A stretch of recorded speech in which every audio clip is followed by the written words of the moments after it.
I accept full responsibility for the way that my life turned out and stuff. People always talking about how unfair the world is and stuff. Ain't nobody ever said that life was meant to be fair. People just gotta accept that, man, you know? There ain't no sense in just being bitter about it, you know? That's life.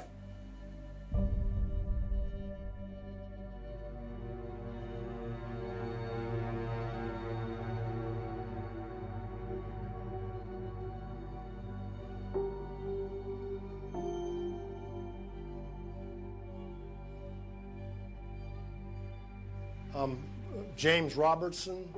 I'm 54. I've been in prison for 37 years.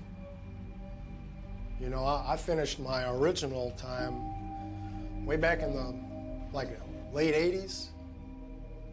I got a bunch of other time.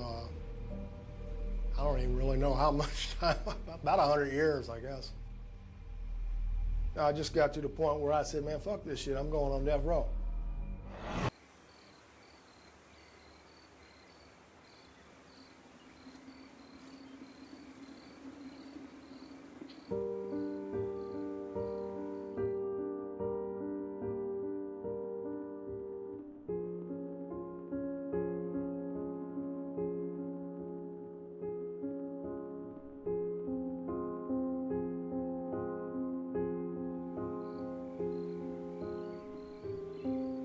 I had a pretty good childhood. I spent my first 12 years on the east side of Orlando. It had kind of a, back then it had kind of a semi-rural feel to it, even though it was right outside of town. As far as I'm concerned, I think we were probably what you'd be called lower middle class. I've lived in neighborhoods that were all white. I've lived in neighborhoods that were mixed. I went to schools that were all white. I went to schools that were 90% black. You know, I've been just all over, really, you know.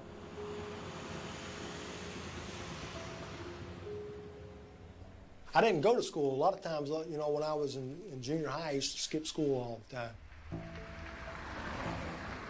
I used to love doing that, and you know, I loved hanging out on the streets. I loved using drugs, partying with friends. Smoked a lot of pot. I did other things, you know, acid, PCP, using Quaaludes and Valiums and cocaine and stuff like that. I started getting locked up when I was 12, I think. I'd been stealing mostly, I mean, kid stuff like bicycles and stuff like that, you know. I was 16. I was hanging out on the streets, and I would see some place that looked like I could break into it or something, you know, get some money for the dope. There was some little business across the street from my house. I had already broke into there and stole the stereo.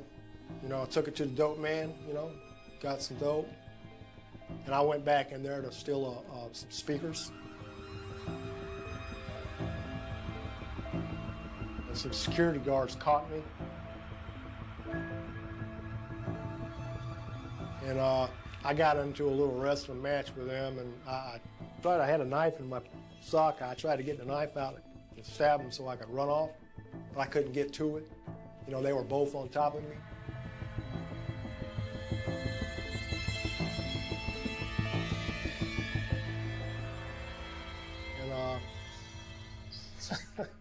And that's what I came to prison for.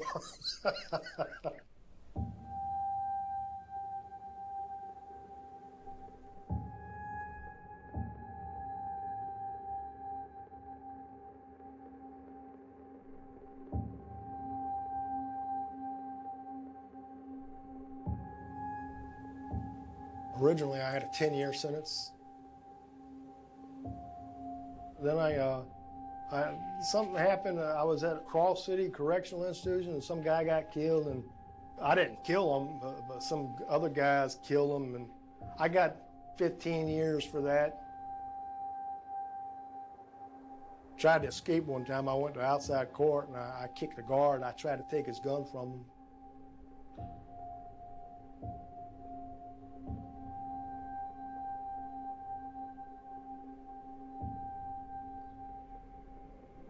And then you know, kind of at that point, I'd kind of had a bad attitude. And I caught a lot of time. I used to stabbing dudes and stuff, you know.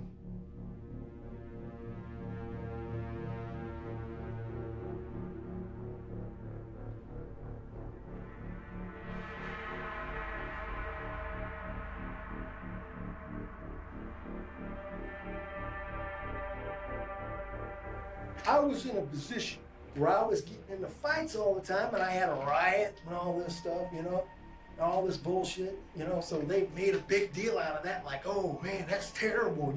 You was in a riot and all this kind of stuff. What the fuck do you expect? Yeah.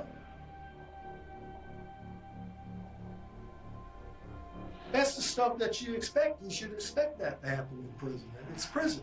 You know, you got a lot of bad guys in here. And of course, inmates are going to get into stuff like that. You know what I mean? But they'll say that I'm the troublemaker. I'm the guy that's the bad guy.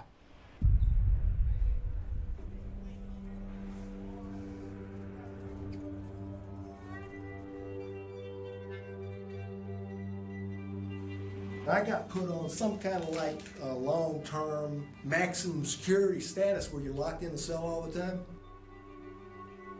They took everything from me, my TV, my property. Man, that shit's torture, man.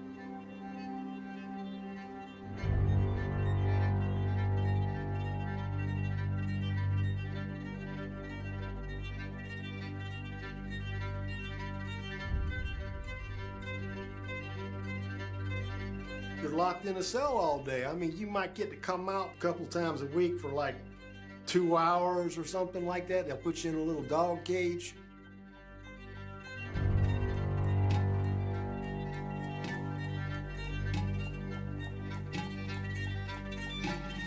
You just lose all motivation, man. I mean, you ain't getting no sun, really.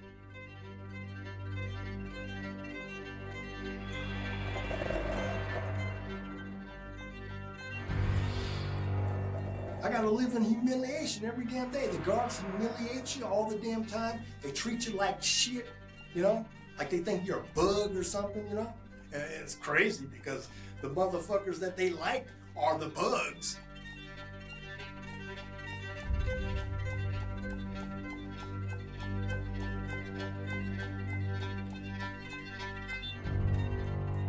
Every time you go to the CM board, first thing they tell you, something that you did back in the 1980s or the 90s or something. Oh, you got a bad history. Well, I said, what's that got to do? They said, that's your record. That's why it's called a record.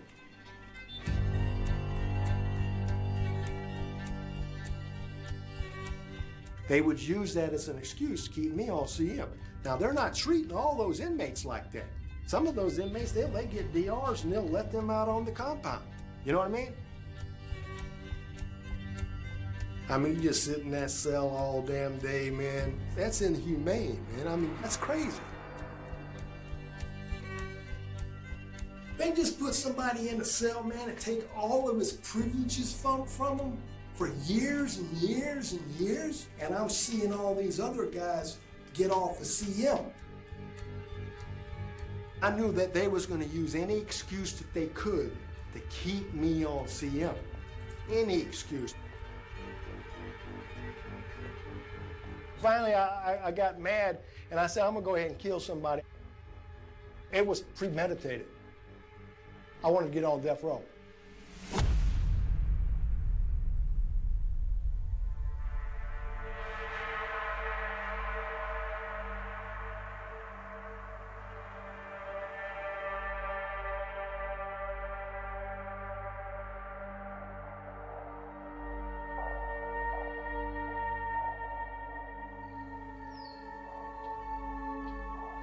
So I said, well, I'll just go ahead and kill my cellmate. I felt pretty confident I could overpower him.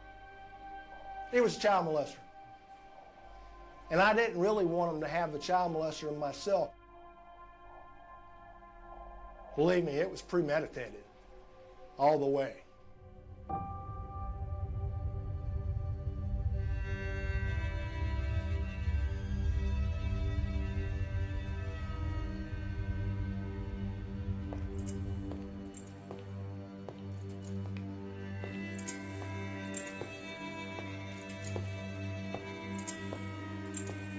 I waited till the guards made this round. I knew I had about a 25-minute window of opportunity.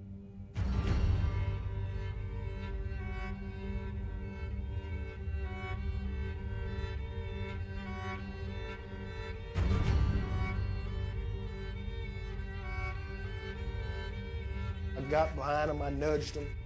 You know, I woke him up. I had some socks tied up. I said, "You're gonna let me tie you up or I'm gonna kill you," you know? And he said, "Neither." So I started struggling around with him.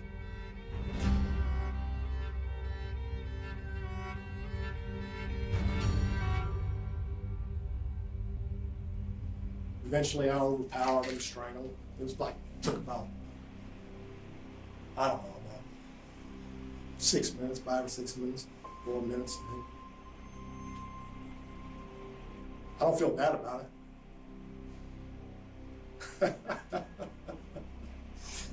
You think that's really something, don't you?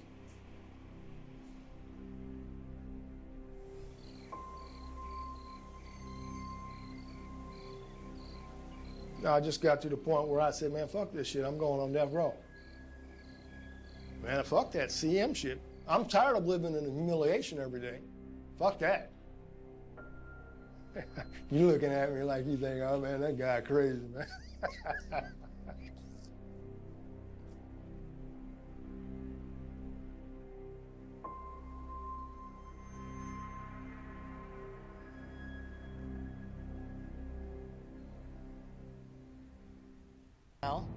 And I've been at Charlotte Correctional since '92.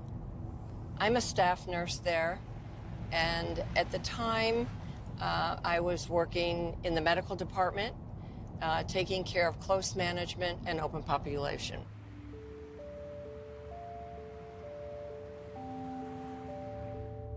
In close management, we deal with a lot of frustration, a lot of anger, a lot of attempted suicides because of the fact that they are isolated.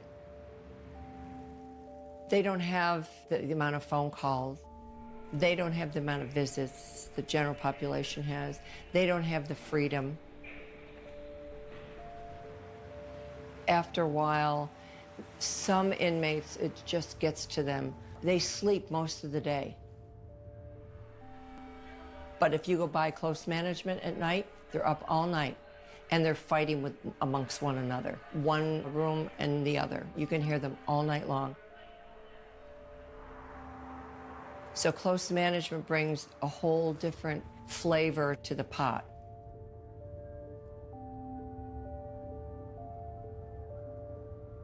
From the moment that James entered prison, he did not like the rules and regulations of the penal system. He didn't like the rules and regulations of close management. He did, however, want death row. And their rules and regulations are very, very, very simple. And he could handle that.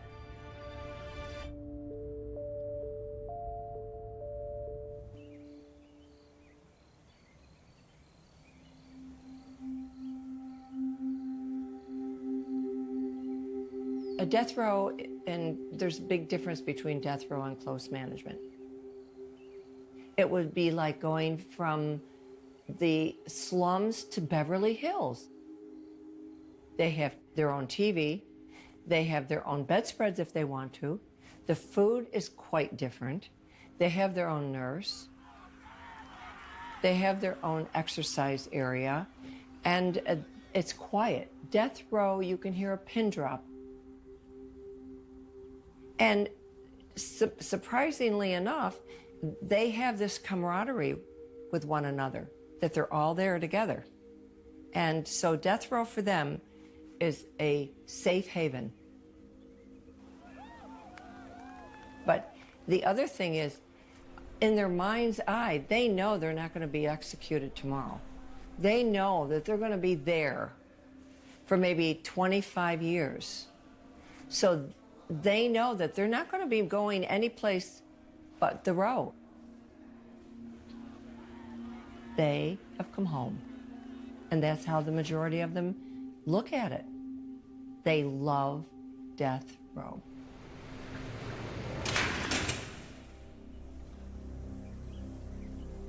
Some people say that James killed Frank Hart just to get better living conditions.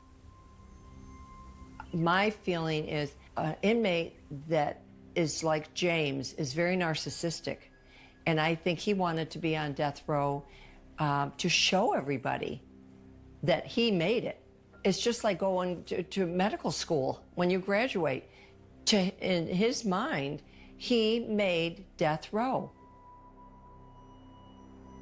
And whether it be because he could have TV or better food, he made it because of his narcissistic thinking that he wanted to make something of his life that everybody would remember.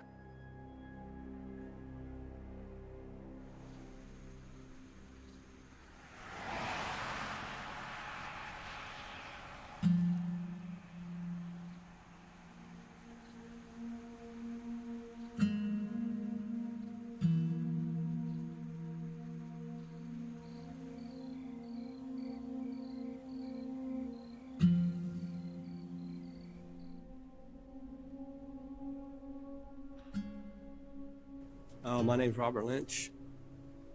I did 4 years in a one-man cell, close management 1. So I'm pretty familiar with close management.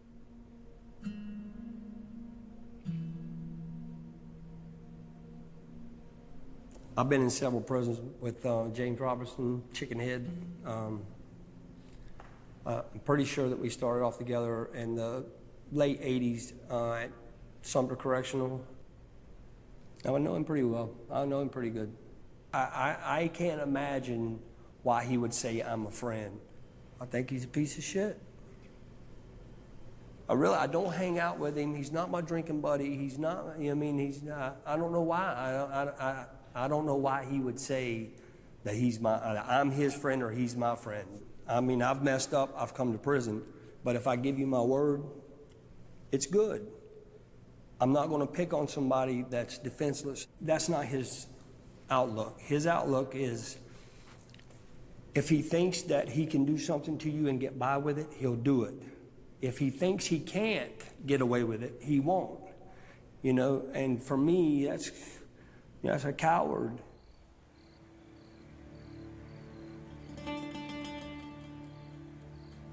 Chicken Head's problem is his knife, his violence.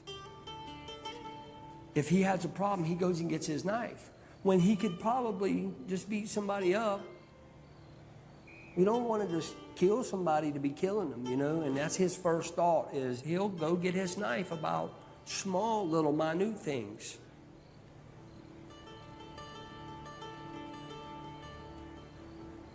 I think James got deeper problems. I don't think prison was his problem. I think he had his problems when he got here, and it just rolled over.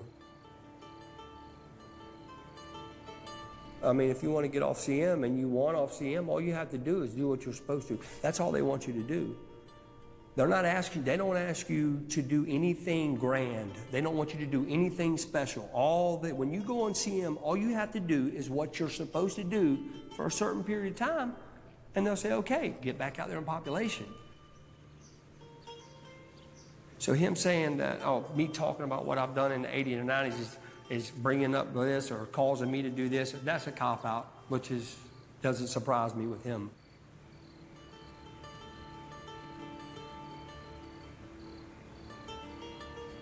I mean, you can come here and get better, you can come here and get worse. It's up to you, really, what you choose.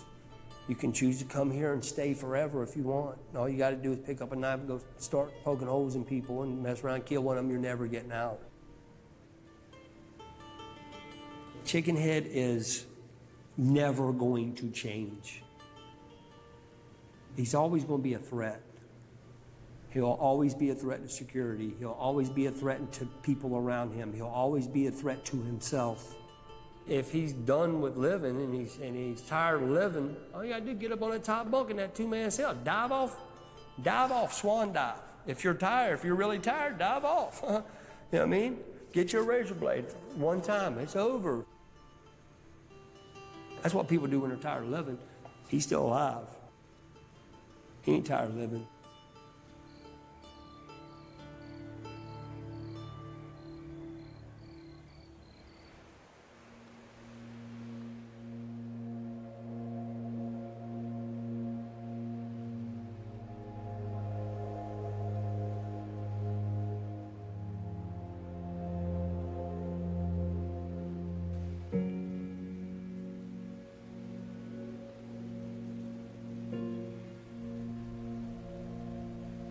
When James first came to me and told me that's what he wanted the death penalty, I had asked myself, can this be done? Can someone actually plead to the death penalty? I never had anything like that happen before.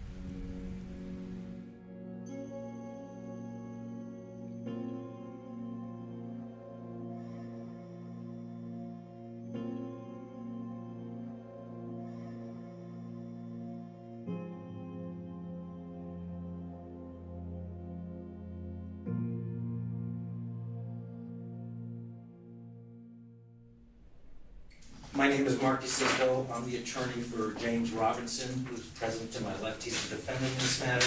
This is case number 09812F. I had instructed and continue to instruct my attorney, Mark C. DeSisto, Esquire, to seek the charge to be amended to first-degree murder by indictment and further seeks the penalty of death.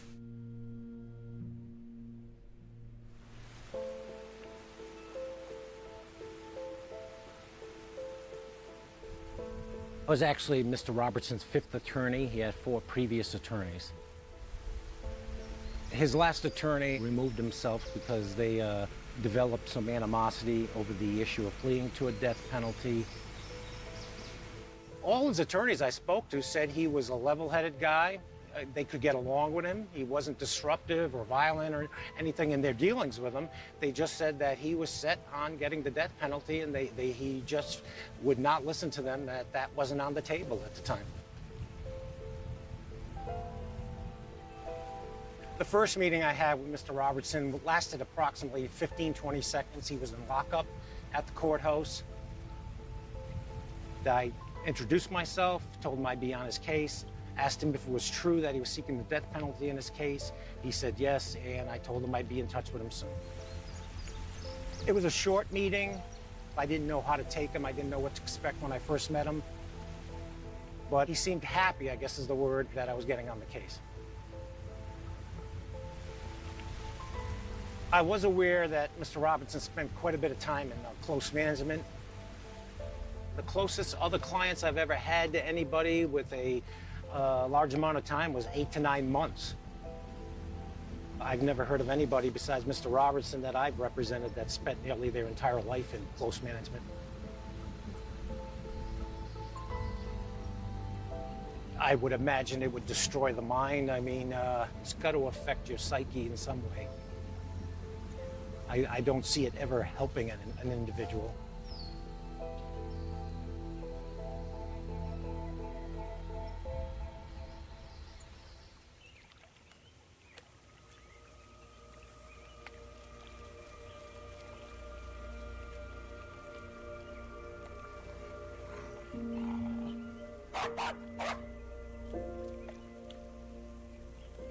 Of course, a lot of people questioned me right at the beginning, wondering why my client would want to have the death penalty imposed and whether or not I thought he was sane or not. Prior to me being assigned, the main defense that was explored from the 4th attorney that was assigned on the case was the defense of insanity. In legal jargon, insanity is where you have to determine whether or not the defendant understands the difference between right and wrong when he commits the crime. The state of Florida determines the sanity of the defendant by having 2 doctors look at the individual. Both the psychologist and psychiatrist did agree that Mr. Robertson was sane at the time he committed this crime, and the judge adopted that finding of the doctors.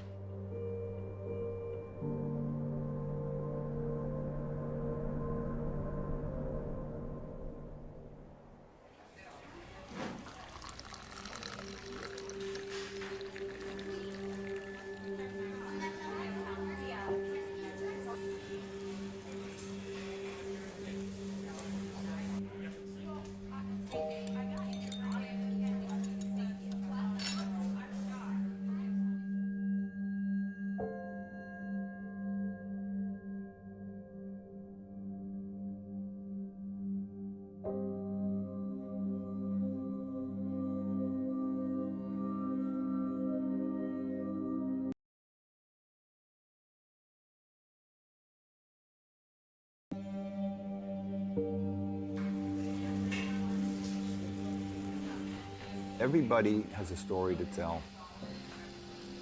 Everybody does things right, everybody does things wrong. The pre-sentence investigation is digging in to James Robertson as a person, not as an inmate. This is going to be read by everyone involved in this case, and I am outlining what they don't know about this inmate, and that is his socioeconomic background. Who were his parents? You know, where did he go to school? How much education did he have? Drug and alcohol abuse, psychological counseling. And that's what the PSI is trying to do through that person's cooperation. Give me your story.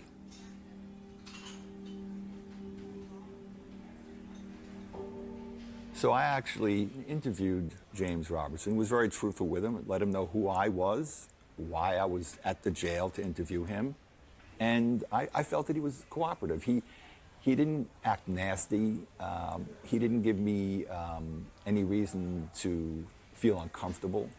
And in an hour and a half, we talked.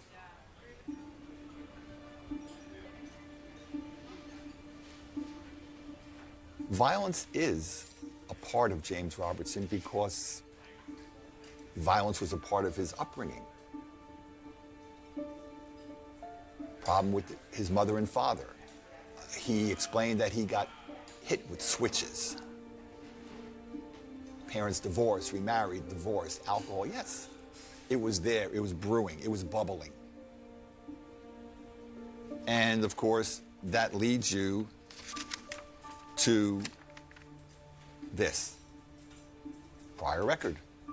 And it's a long prior record. There's a pattern of violence with James Robertson that starts slowly. He's 12 years old, first offense is nothing more than shoplifting, kid stuff, all right? But then it increases to burglary. And then, even though he's sent to a boys' school, he's ungovernable, all right? He's just an impossible person to deal with. Truancy, fighting. The pattern, it's growing. And it followed him right up until the day he stood in front of that judge in Orange County, Florida, and got 10 years consecutive. And the interesting thing about this was that when he was charged, he wasn't even 17 for another 15 days. And so I wonder, could the court have gone a different way? Because in juvenile court, it's about rehabilitation. In adult court, it's not always. It's a lot about punishment.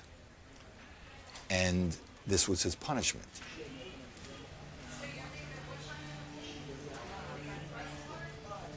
But he compounded it. He didn't conform. He went about another crime spree in prison. I mean, 79 disciplinary report speaks for itself. But then you have aggravated battery with a deadly weapon. One count. He's got introducing a weapon into the facility, unarmed assault, attempted assault, participating in riots. I mean, it was a full circle of just about everything you can do wrong. Here's a man in the worst possible confinement, close management, a horrible existence inside the wall, and it doesn't slow him down. It feeds the fire. It gives him a new drive. I truly believe that some inmates are not cured with close management. They become hardened, worse, aggressive, dangerous. And I believe James Robertson was that kind of a person because of all the time he spent in close management, he became worse. He became more aggressive, calculating, cruel. And I truly believe that inmate Hart, his cellmate in 2008, was a means to his end.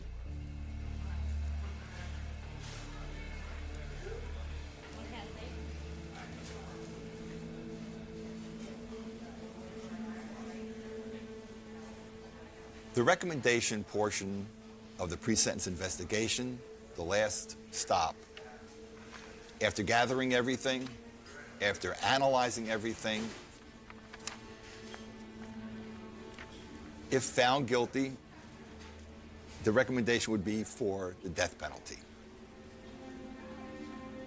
Did I make this recommendation to reward James Robertson? No, I didn't. I'm not rewarding this person. It was a heinous, cruel act. The aggravating circumstances well outweighed the mitigating circumstances, and it called for the death penalty.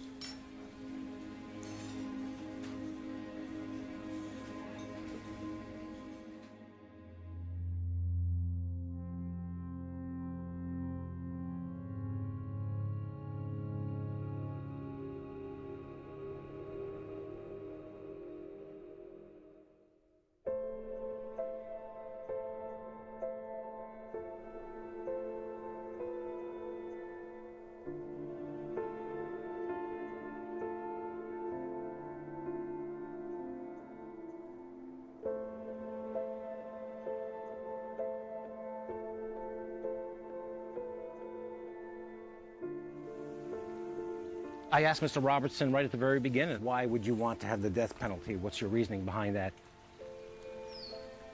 He said, I'm getting older. I look at the guy that's in the cell across from me. He's going blind. He's 65. He gets pushed around more. He gets messed with more by other people, guards, be they inmates, whoever. And I don't want that kind of life. I don't want that for me as I get older. You know, I used to be able to do the violence, but now I'll be the one that's getting the violence done to me, and I just don't want to put up with that. And that's why he wants the death penalty. He just doesn't want to get old and be preyed upon.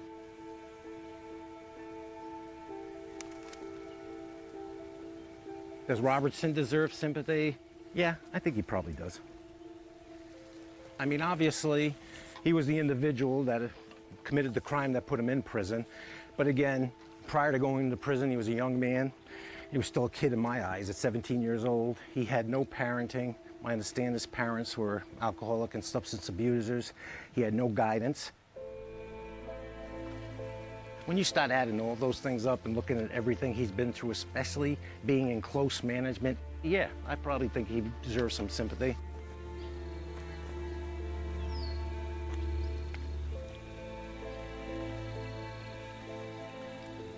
I don't see him as this evil person that must be killed. That's his choice, I know, but I don't see him as this person that has no redeeming value whatsoever.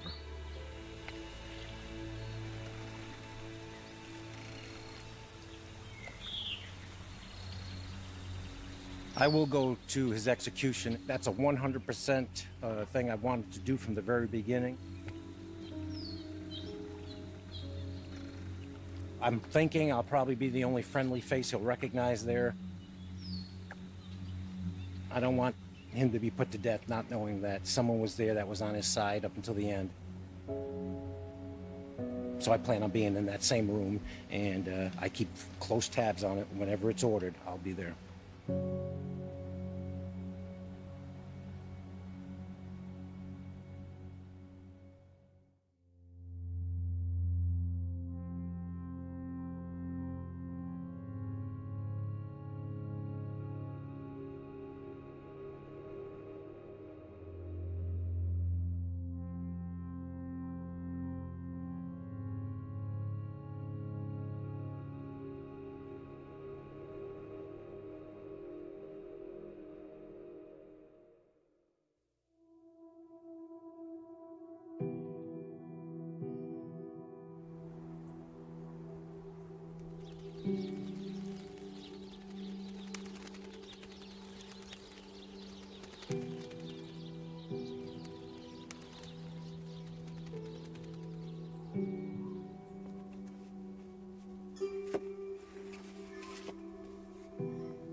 My name's Daryl Mosier. I live in Greenville, Tennessee. Married, and I've got 3 children.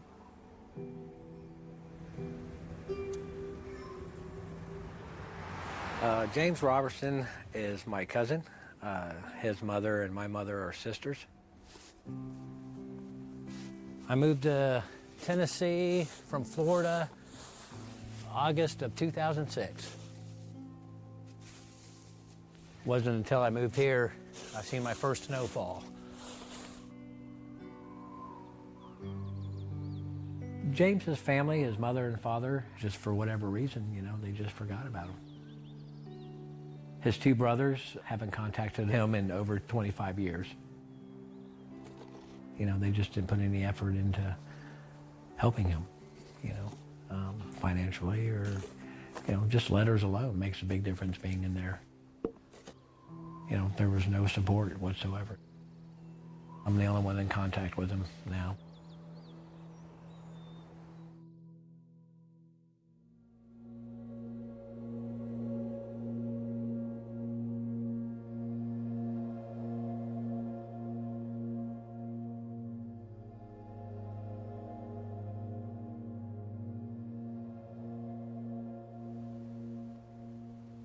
I got in touch with James probably, it was either 2013, 2014. I'd like to, you know, give credit to God for that because he put it on my heart to contact him. I knew he was in prison. I didn't know he was on death row. Yeah, I just wrote him a letter. It was probably half a page long, and soon after, I mean, he wrote me back.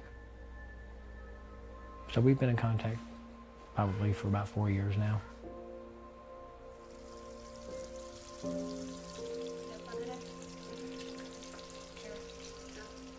When we first came into his life, he goes, I hope you're a part of my life forever. He goes, but you'll probably be like everybody else, come into my life for a month or 2 and then leave, you know. And then I remember getting a letter from him like a year or so later. He goes, I'm comfortable now. I know you're not going to leave me. I think the cards stood out the most.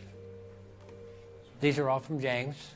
This is a card that he wrote to my wife, Naomi. He calls her sis. He goes, I want to show my appreciation for what a wonderful job you do raising 3 adorable children, for the sacrifices you make, as well as being a loving, nurturing mother.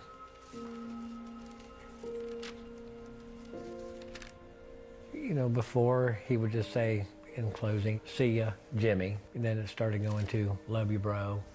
And then it was like, love you, Daryl. Now it's like, may God bless you, or may God keep his light shining on you, and, you know, and love you guys a lot.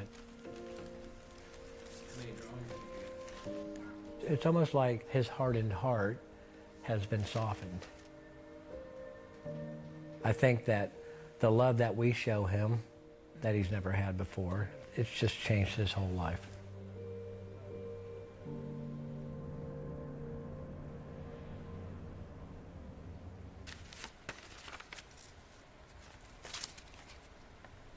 Since we've made contact with James, something that he said quite a few times, I've never had a family. Never had anybody to love. Nobody loved me. You know, I never lived, I've only existed. You know, wow, the guy's never had a job. He's never really been with a woman, you know, never got to experience having kids, and, you know, never been married, and just all the things that we do in life in this world, he's in a different world. Do I think it's been a wasted life? Yeah, I think it's been a wasted life. I think it all just began from when he was a toddler. There's parents, you know, mothers and fathers out there that just love their kids to death, and that wasn't the case with his mom and dad. He had a hard life growing up, and then, of course, straight to prison when he was 16 or 17. You know, it's not like he was born a monster or evil. The guy's just never been loved.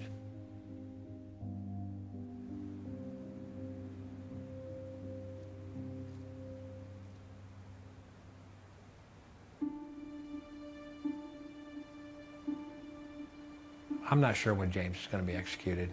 that's up to the state of Florida. I talked to him about getting off of death row, you know, so he can have more time with us. But I was being selfish by asking him that because he'd rather be executed than live another 40 years in prison. I will definitely be there. Absolutely. He needs somebody there. I've thought about that. You know, I don't want to be there, but I know he wants me there. He told me I didn't have to be there, but I know he'd like me there. And I think it's important.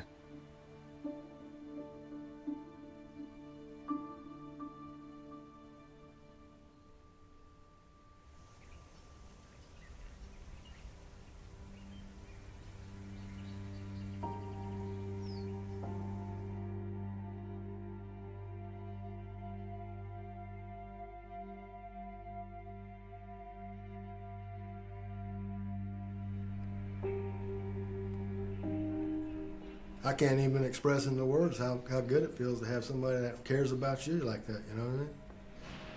It's a good feeling. It makes me feel a lot better, you know? It makes me want to stay out of trouble because I don't want to get in trouble. I don't want to lose my privilege to be able to go out there and see him and all that, you know what I mean? So it's like a carrot on a stick. Because, you know, it's sad to see him go, you know?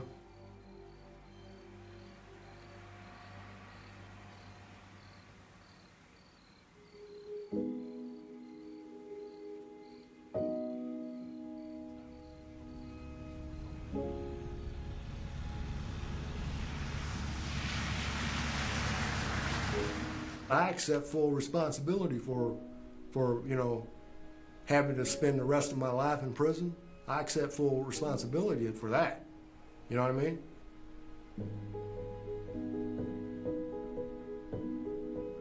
I might be getting angry, you know what I mean? Bitter or something like that. I used to be like that, real bitter. I was bitter when I was always blaming everybody else for the way that my life turned out and stuff. But I stopped doing that. And as a matter of principle, I got to face the music, man. I got to man up. I don't like hearing other people whining and talking about blaming the world and everything for all their problems.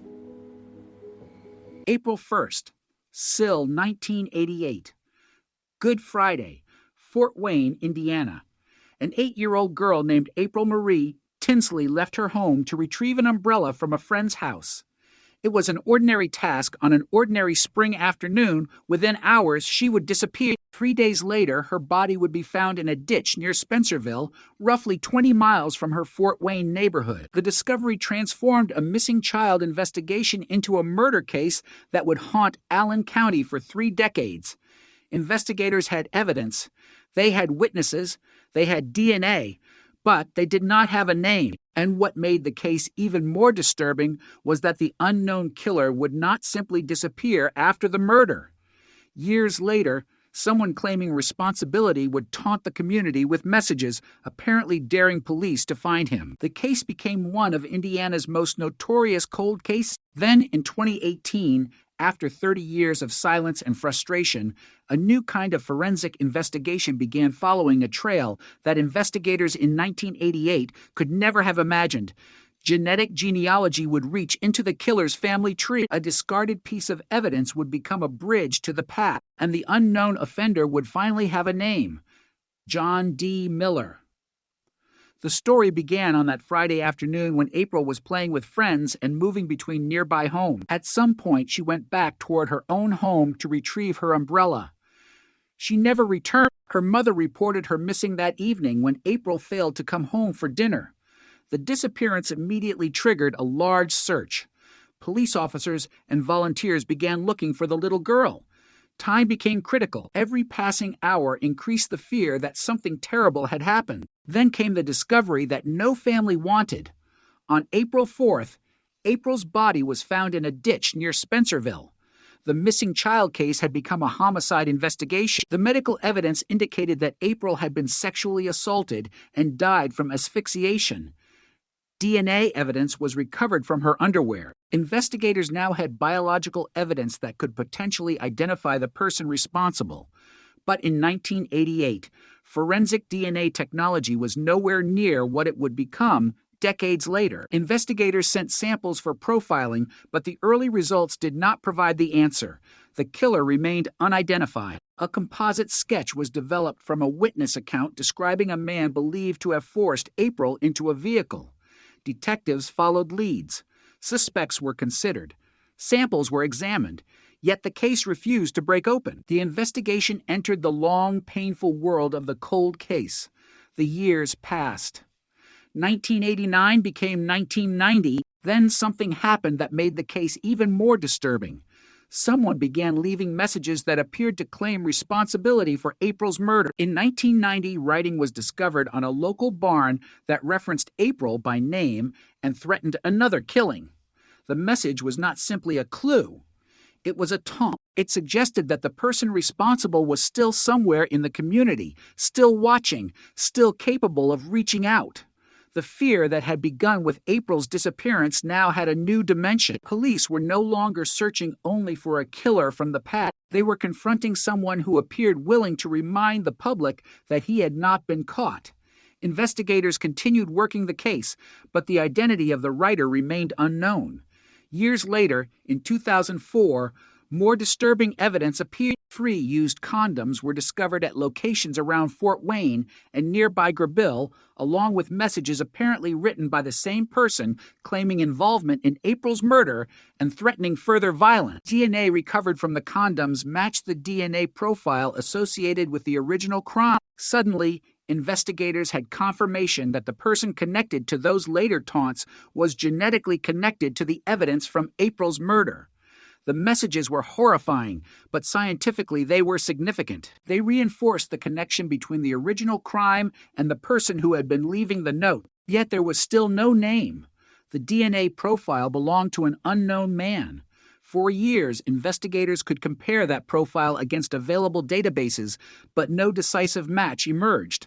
The case remained frozen between evidence and identity. Police knew what the biological evidence said. They simply did not know whose DNA it was. Meanwhile, the memory of April remained alive in Fort Wayne. Her family waited. Investigators waited. The community waited. The case appeared to belong to another era, a crime from a different Indiana. When the technology needed to solve, it did not yet exist. But DNA does not become irrelevant merely because a case becomes old. If biological evidence survives, future technology can sometimes extract information that earlier investigators could never obtain. That possibility became increasingly important as genetic genealogy emerged as a new investigative tool. The concept was radically different from conventional DNA matching. Instead of asking whether the unknown offender's DNA was already stored in a law enforcement database, investigators could search for genetic relatives through publicly available genealogy information. A relative did not have to be a criminal. They did not have to know that their genetic information might become part of an investigation. They only had to share enough DNA with the unknown offender to reveal a family connection. That connection could then be traced through generations. In the April Tinsley case, investigators eventually turned to Parabon Nanolabs, a company that worked with law enforcement on forensic genetic investigation. A genetic genealogist, Cease Moore, worked with investigators to examine the available genetic information and publicly accessible genealogy data. The goal was not to immediately identify one person. It was to narrow the enormous human population into a manageable family structure. The unknown killer had spent 30 years protected by anonymity, but ancestry could become the weakness in that anonymity. DNA carries relationships. Families leave genetic patterns. Those patterns can be followed. And as investigators examined the information, the search narrowed toward 2 brothers. One of them was John D. Miller, a 59-year-old man living in Grabille, Indiana. His brother was not accused of wrongdoing, but Miller had now become a person of interest. The investigation had moved from an unknown biological profile to a specific family. It was the breakthrough detectives had been waiting for. But a genealogical lead was not enough. Investigators still needed direct evidence connecting Miller to the crime. They needed to confirm that the man identified through family relationships was the same man whose DNA had been recovered decades earlier. Police began surveillance. Then they watched Miller closely enough to obtain discarded material from his trash. Among the items recovered were used condoms. The DNA from those items was tested. The result was devastatingly clear. Miller's DNA was consistent with the DNA recovered from April's underwear and with DNA associated with the condoms discovered in 2004. The genetic connection that had existed only as an unknown profile now had a human identity. 30 years after April disappeared, investigators knew who they believed had killed her. But the most dramatic moment was still ahead. On July 15th, 2018, detectives went to Miller's home. They asked him to accompany them to the Fort Wayne Police Department. He agreed. After being advised of his rights, he was questioned. Investigators asked whether he knew why they wanted to speak with him. According to the probable cause affidavit, his response was chillingly direct. He said, April Tinsley, the name of an 8-year-old girl murdered 3 decades earlier, a name that had haunted Indiana investigators since 1988, a name that had appeared in taunting messages, a name that now seemed to emerge from the mouth of the man whose DNA had been connected to the evidence. Miller allegedly confessed to abducting April, sexually assaulting her, and choking her to death. He described taking her to his home and later disposing of her body. The investigation that had begun on a spring afternoon in 1988 had finally reached the person investigators believed responsible. On July 15th, Miller was arrested on preliminary charges, including murder, child molestation, and criminal confinement. The news stunned the community. For 30 years, April Tinsley's killer had been an unknown figure. Now there was a name, a face, a suspect, and DNA evidence. The case had moved from uncertainty to confrontation with astonishing speed. But beneath the headlines was a much deeper reality. April had been 8 years old when she disappeared. Her family had spent decades without an answer. Investigators had carried her case through changing technology and changing generations, and the community had lived with the knowledge that the person responsible might still be somewhere nearby. The taunting messages had made that fear even sharper. The killer had apparently wanted people to know he was still there. He had written about April. He had threatened to kill again. He had left behind biological evidence without realizing that one day technology might turn that evidence against him. For 30 years, the DNA profile was simply a silent signature. It could say that the same man was connected to the crime and later evidence. It could not say his name. Then genetic genealogy changed the question. Investigators stopped asking whose DNA is already in the database and started asking who is related to this DNA. That change was enough to reopen a case that had seemed almost impossible to solve. The final identification did not come from a confession discovered in an old notebook or a witness suddenly remembering a forgotten face.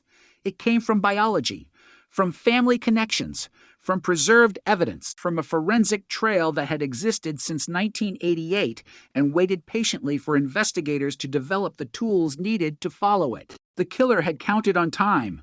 30 years had passed. The little girl had become a symbol of a community's unanswered grief. The investigation had grown cold. But the DNA had not forgotten, and when investigators finally knew where to look, the past came rushing back into the present. April's name was no longer attached to an unidentified killer. It was attached to a man who had been living quietly in the same region for years. The mystery had been shattered. The silence had been broken, and the case that Indiana had carried for 3 decades was finally moving toward justice. The arrest of John D. Miller did not simply close a file that had been sitting in an evidence room for 30 years. It reopened an entire history. Every report, every photograph, every interview, every unanswered question, every night when April Tinsley's family had wondered whether the person responsible would ever be found. Now investigators had a name, but a name alone could not erase 3 decades of uncertainty. They had to reconstruct what happened to April on April 1st, 1988, and determine whether the evidence collected that day, along with the disturbing messages that followed, could be tied conclusively to Miller. The case had begun with something so ordinary that its eventual horror was almost impossible to comprehend. April was 8 years old. It was Good Friday. She was in Fort Wayne, Indiana, spending time with friends in her neighborhood. There was nothing about that afternoon that suggested it would become the beginning of a 30-year investigation. She had been moving between nearby homes, doing the ordinary things children did. At one point, she went home to get an umbrella. She never returned. When her mother realized April was missing, the search began. Police were notified. Neighbors became involved. People looked along roads and around familiar places. The hope was that April had simply wandered farther than expected. But as the hours passed, hope became fear. Then, 3 days later, April's body was discovered in a ditch near Spencerville. The location was roughly 20 miles from her Fort Wayne neighborhood. The discovery ended the search, but began one of the most difficult homicide investigations in Allen County history. April had not simply disappeared. She had been murdered. Investigators determined that she had been sexually assaulted and strangled. Biological evidence was recovered, including DNA that would eventually become the most important clue in the entire case. But in 1988, that evidence could not deliver the answer. Modern forensic genealogy did not exist. The databases that would later contain millions of genetic profiles did not exist. The computational tools necessary to compare distant relatives did not exist. The DNA was there, but its meaning was limited by the technology of the time. Detectives therefore had to rely on conventional investigative method. They interviewed people. They followed leads. They examined the circumstances surrounding April's disappearance. They searched for witnesses who might have seen her shortly before she vanished or might have noticed a suspicious vehicle. A composite sketch was eventually created based on a witness description of a man believed to have forced April into a vehicle. The sketch became one of the most recognizable images associated with the case. But a sketch is not an identity. It is an approximation created from memory, and memory becomes especially difficult when a witness has seen something frightening and unexpected. Investigators needed something more concrete. They had biological evidence. If they could find the person whose DNA matched that evidence, the mystery could end. But every database search produced the same frustrating result. No match. The killer remained outside the system. Then, in 1990, the case took a disturbing turn. Someone wrote messages on a barn in the area that referred to April and threatened another child. The words were not simply graffiti. They appeared to be a direct communication from someone claiming knowledge of the murder. Investigators had to consider the possibility that the writer was the killer himself. The idea was terrifying. The person responsible for April's death might still be nearby. Worse, that person appeared to be enjoying the fact that police could not identify him. The messages transformed the investigation from a search for a long-gone offender into a living threat. Detectives examined the writing and searched for connections, but no suspect could be conclusively identified. The years continued. April's murder remained unsolved. Then, in 2004, the mystery became even more disturbing. 3 used condoms were found in locations around Fort Wayne and nearby Grabille. Messages associated with the condoms again referred to April's murder and contained threats. Investigators recovered DNA from the condom. When the DNA was compared with the biological evidence from April's case, it matched. The significance was enormous. The person who had left the condoms was genetically connected to the man responsible for April's murder. The investigation now had an even stronger biological trail. But there was still no name. The DNA profile could establish that the same unknown male was connected to both the original crime and the later evidence, but it could not tell investigators where he lived or what he looked like 30 years later. The killer had effectively left his genetic signature behind while remaining anonymous. This became one of the central paradoxes of the case. Investigators knew the offender's DNA profile with increasing certainty, but they did not know the person behind it. Traditional investigative databases could not solve the problem because the offender's DNA was not already associated with an identified individual. The evidence was waiting for a different kind of search, and while the investigation stalled, April's family continued to live with the absence created in 1988. A child had been taken from them. There was no trial. There was no conviction. There was no courtroom where the responsible person had to answer questions. There was only an empty space where an explanation should have been. The case became part of Indiana's cold case history, but cold did not mean forgotten. Detectives periodically revisited the evidence. Advances in forensic science created new possibilities.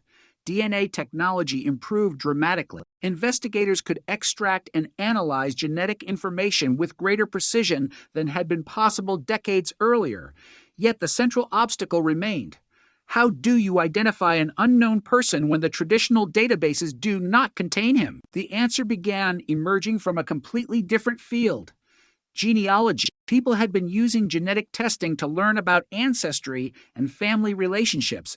Commercial genealogy databases were expanded. Millions of individuals were voluntarily contributing genetic information to learn about relatives and family origins. For law enforcement, that created an entirely new investigative possibility. An unknown offender did not necessarily need to be in a criminal DNA database. A relative might be. If investigators could identify distant relatives, they could potentially reconstruct a family tree and narrow the search. In April Tinsley's case, investigators eventually turned to forensic genetic genealogy. The genetic profile connected to the murder was examined using advanced methods. Parabon Nanolabs became involved in the investigation, and genetic genealogist Cease Moore worked to interpret the information and trace potential family connections. The process was painstaking.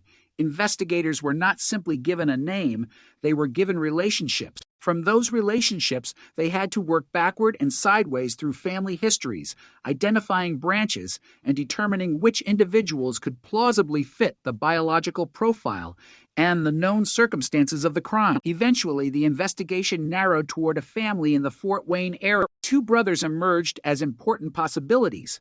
One of them was John D. Miller.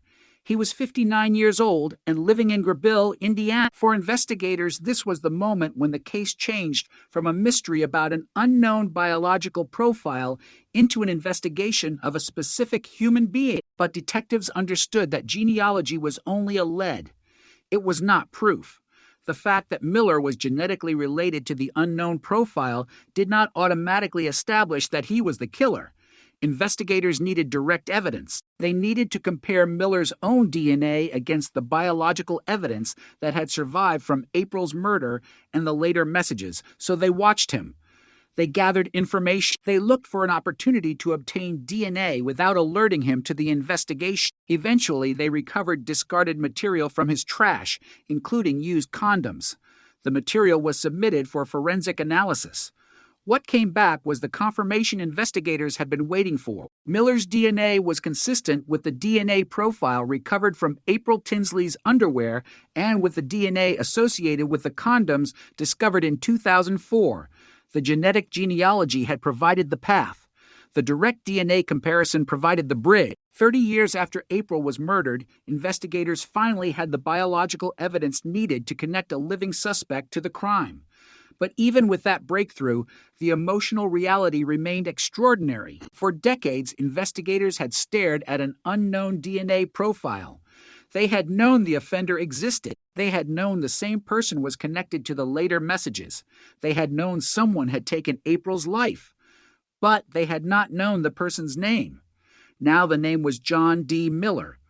The suspect had not been hiding under a legendary alias. He had been living in the same region where the investigation had unfolded. He had grown older while the case remained open. The image of the unknown man from the original investigation was now being replaced by the face of an elderly suspect. The difference between those two images represented the passage of time itself, but DNA had crossed that gap without difficulty.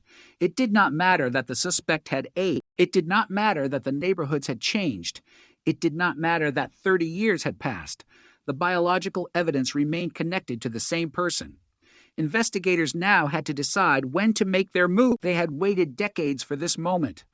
One mistake could compromise the investigation. They needed to ensure that the evidence was secure and that the suspect could not disappear. On July 15th, SIL 2018, detectives went to Miller's home in Grabille. They asked him to accompany them to the Fort Wayne Police Department.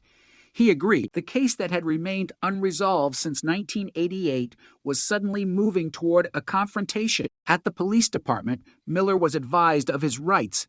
Investigators questioned him about April. Then came a moment that would become one of the most chilling details in the entire investigation. When investigators asked him if he knew why they wanted to talk to him, Miller reportedly responded with a name that had haunted Fort Wayne for 30 years. April Tinsley, the name came from the suspect himself. Investigators now had DNA evidence. They had the genealogical trail. They had the historical evidence. And they had a suspect who, according to the probable cause affidavit, acknowledged knowing exactly why detectives had come for him. The silence that had surrounded April's murder for 3 decades was beginning to break. The case was no longer a file marked unsolved. It was no longer an anonymous DNA profile. It was no longer a threatening message written on a barn. The investigation had reached a person, and after 30 years of waiting, April's name was finally leading investigators directly to the man they believed had taken her life. The moment John D. Miller said the name April Tinsley inside the police station, a case that had remained frozen for 30 years suddenly became immediate again. But investigators still had to move carefully. They had spent years protecting the integrity of the investigation, and now every detail mattered. A confession could be challenged. A suspect could change his story. Memories could be disputed.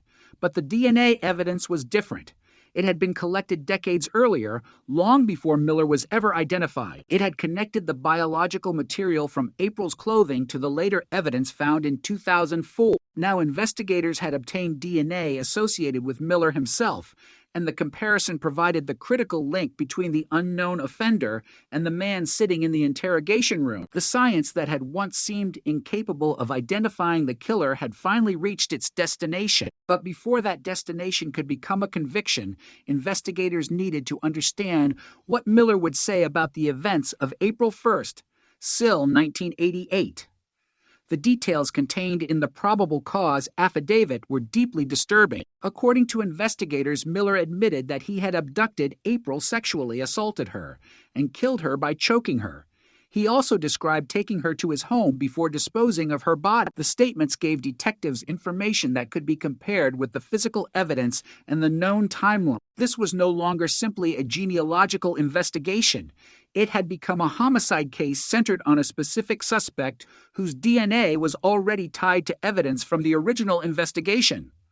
The case had traveled an extraordinary distance. In 1988, detectives had been confronted by the disappearance of an 8-year-old girl. 3 days later, her body was found in a ditch near Spencerville. Investigators collected evidence, interviewed witnesses, and developed a composite sketch.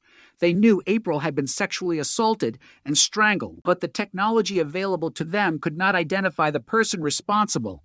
Then the mysterious messages appeared. In 1990, someone wrote about April and threatened another child.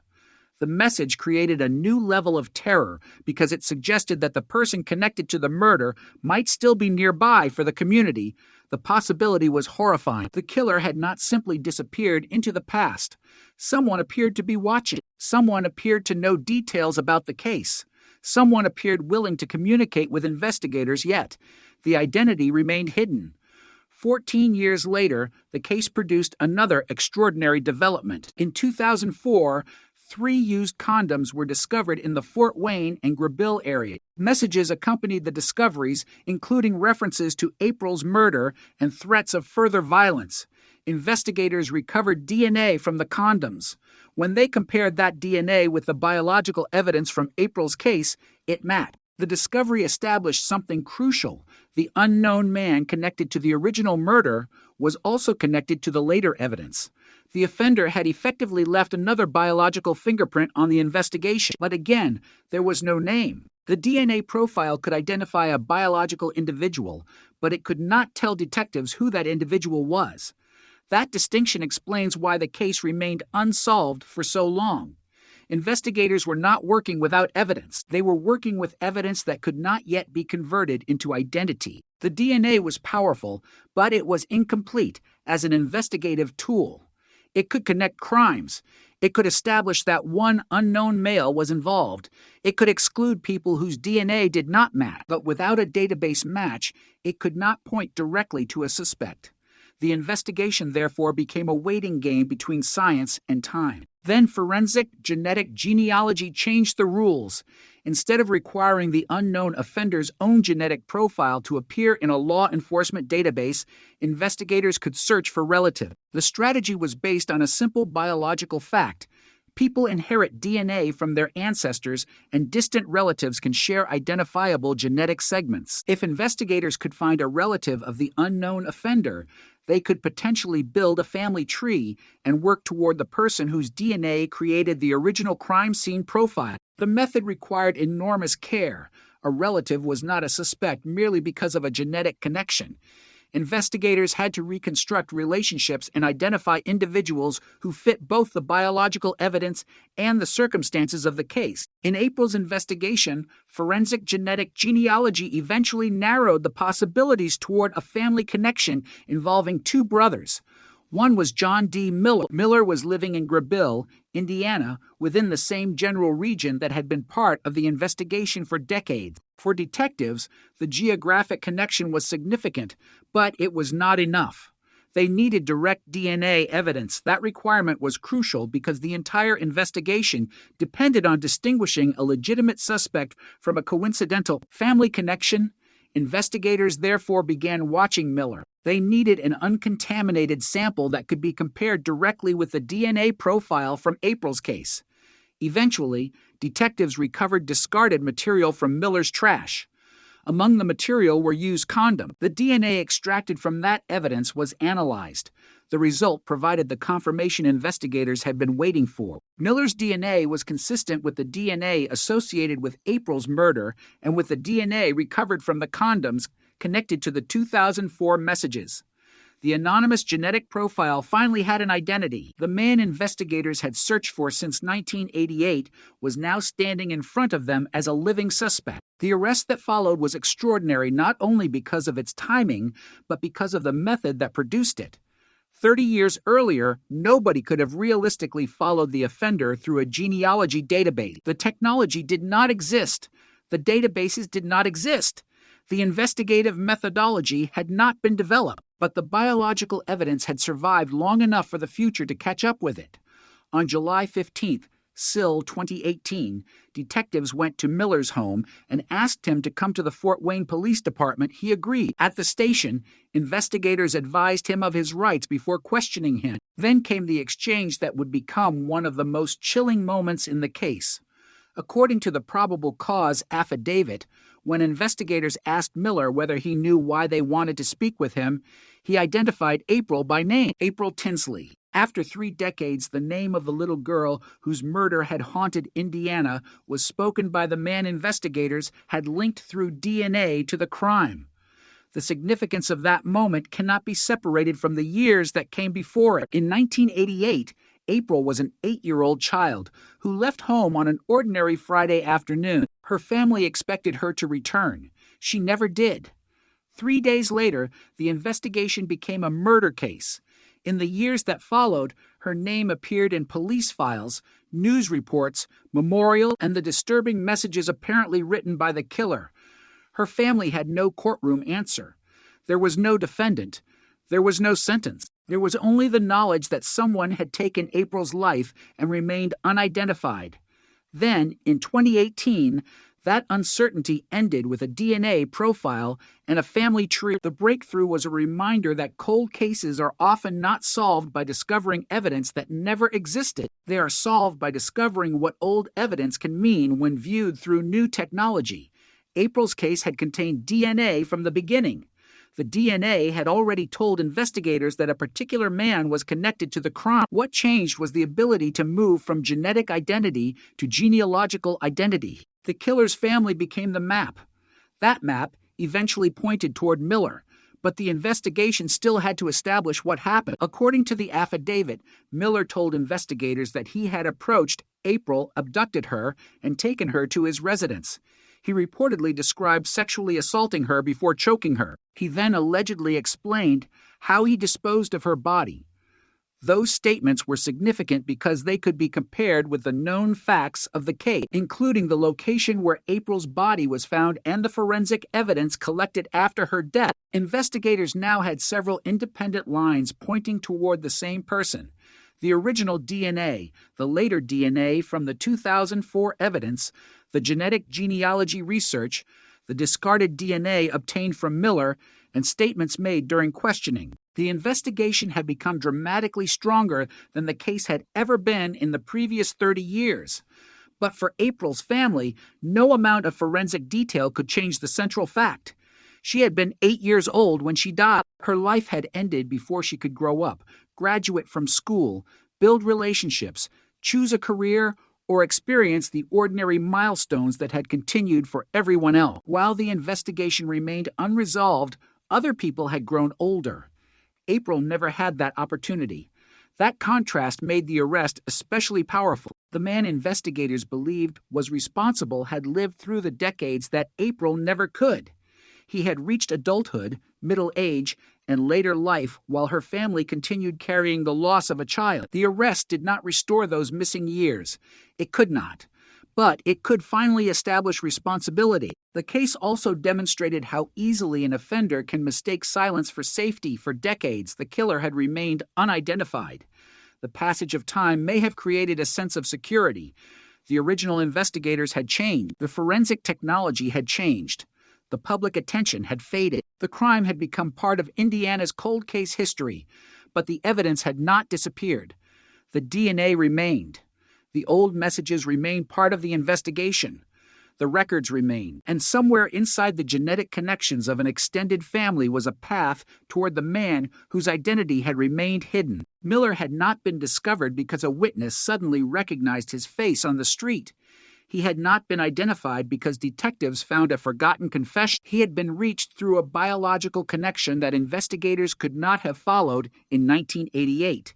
That was the real shock of the breakthrough. The killer had spent decades protected by the limitations of forensic science. Eventually, those limitations disappeared. The same biological evidence that had failed to identify him in the 20th century became the weapon that exposed him in the 21st. And once the DNA trail had been followed to its destination, the silence surrounding April Tinsley's murder could no longer protect the person investigators believed had caused it. 30 years after her death, the cold case had a suspect. The unknown man had a name, and the little girl whose disappearance had once sent an entire community searching through the night was finally at the center of a criminal prosecution that could answer the question her family had carried for 3 decades. Who was responsible for April Tinsley's death? The answer investigators had spent 30 years searching for was now attached to a real person. But identifying John D. Miller was only the beginning of the final chapter, because the April Tinsley investigation still had to withstand the weight of evidence gathered across 3 decades. The case had survived because detectives had refused to discard the possibility that the killer could eventually be identified, and because biological evidence from 1988 remained available long enough for modern forensic science to change its meaning. Now that Miller had been identified, investigators could examine the entire history of the case through a completely different lens. The DNA from April's clothing was no longer simply the profile of an unknown man. It was a profile associated with Miller. The DNA recovered from the condoms discovered in 2004 was no longer simply evidence connected to an unidentified offender. It was another genetic link to the same individual. The genealogy research had not stood alone. It had pointed investigators toward Miller, and the discarded DNA sample obtained during the investigation provided the direct comparison that investigators needed. The evidence was beginning to form a chain, and every link led back toward the same suspect. Yet the emotional force of the case remained rooted in a much earlier moment, long before anyone knew Miller's name. On April 1st, still 1988, April was only 8 years old. She was not a famous victim. She was a child living an ordinary life in Fort Wayne, Indiana. Her disappearance began with the kind of routine event that rarely attracts attention: a child leaving home to retrieve an umbrella. There was no warning that the afternoon would become a nightmare. When April failed to return, her family immediately became concerned. Police were notified, and a search began. Friends, neighbors, and investigators looked for any sign of the missing girl. Every passing hour created greater urgency. The hope was that April would be found alive. Instead, 3 days later, her body was discovered in a ditch near Spencerville. The distance between her neighborhood and the location where she was found made the investigation even more difficult. Detectives had to reconstruct how she had disappeared, determine who had taken her, and establish where the crime had occurred. The forensic examination revealed that April had been sexually assaulted and strangled. Biological evidence was collected. Investigators now had a murder scene and a potential genetic signature, but they did not have the technological tools that would later transform that evidence into an identification. The first generation of detectives could not look at a DNA profile and search a massive network of relatives. The concept that a genealogy database could eventually expose a murderer through distant family connections belonged to a future that had not yet arrived. Investigators therefore pursued the methods available to them. Witnesses were interviewed, leads were examined. A composite sketch was developed based on a description of a man believed to have abducted April.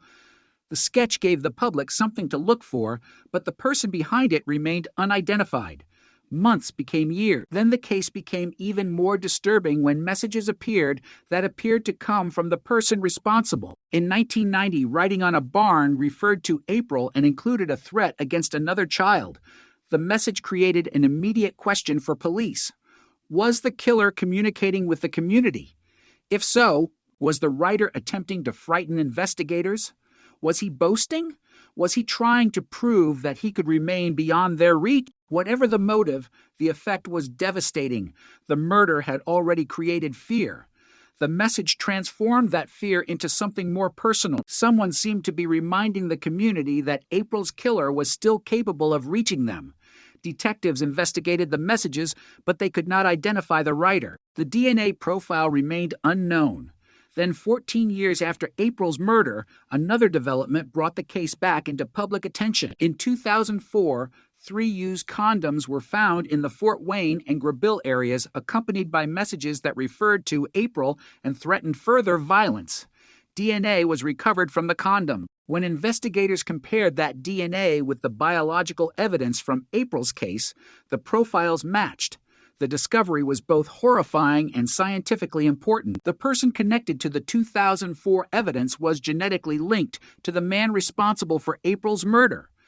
The killer had apparently left behind another biological trail, yet investigators were still trapped by the same problem that had frustrated them since 1988.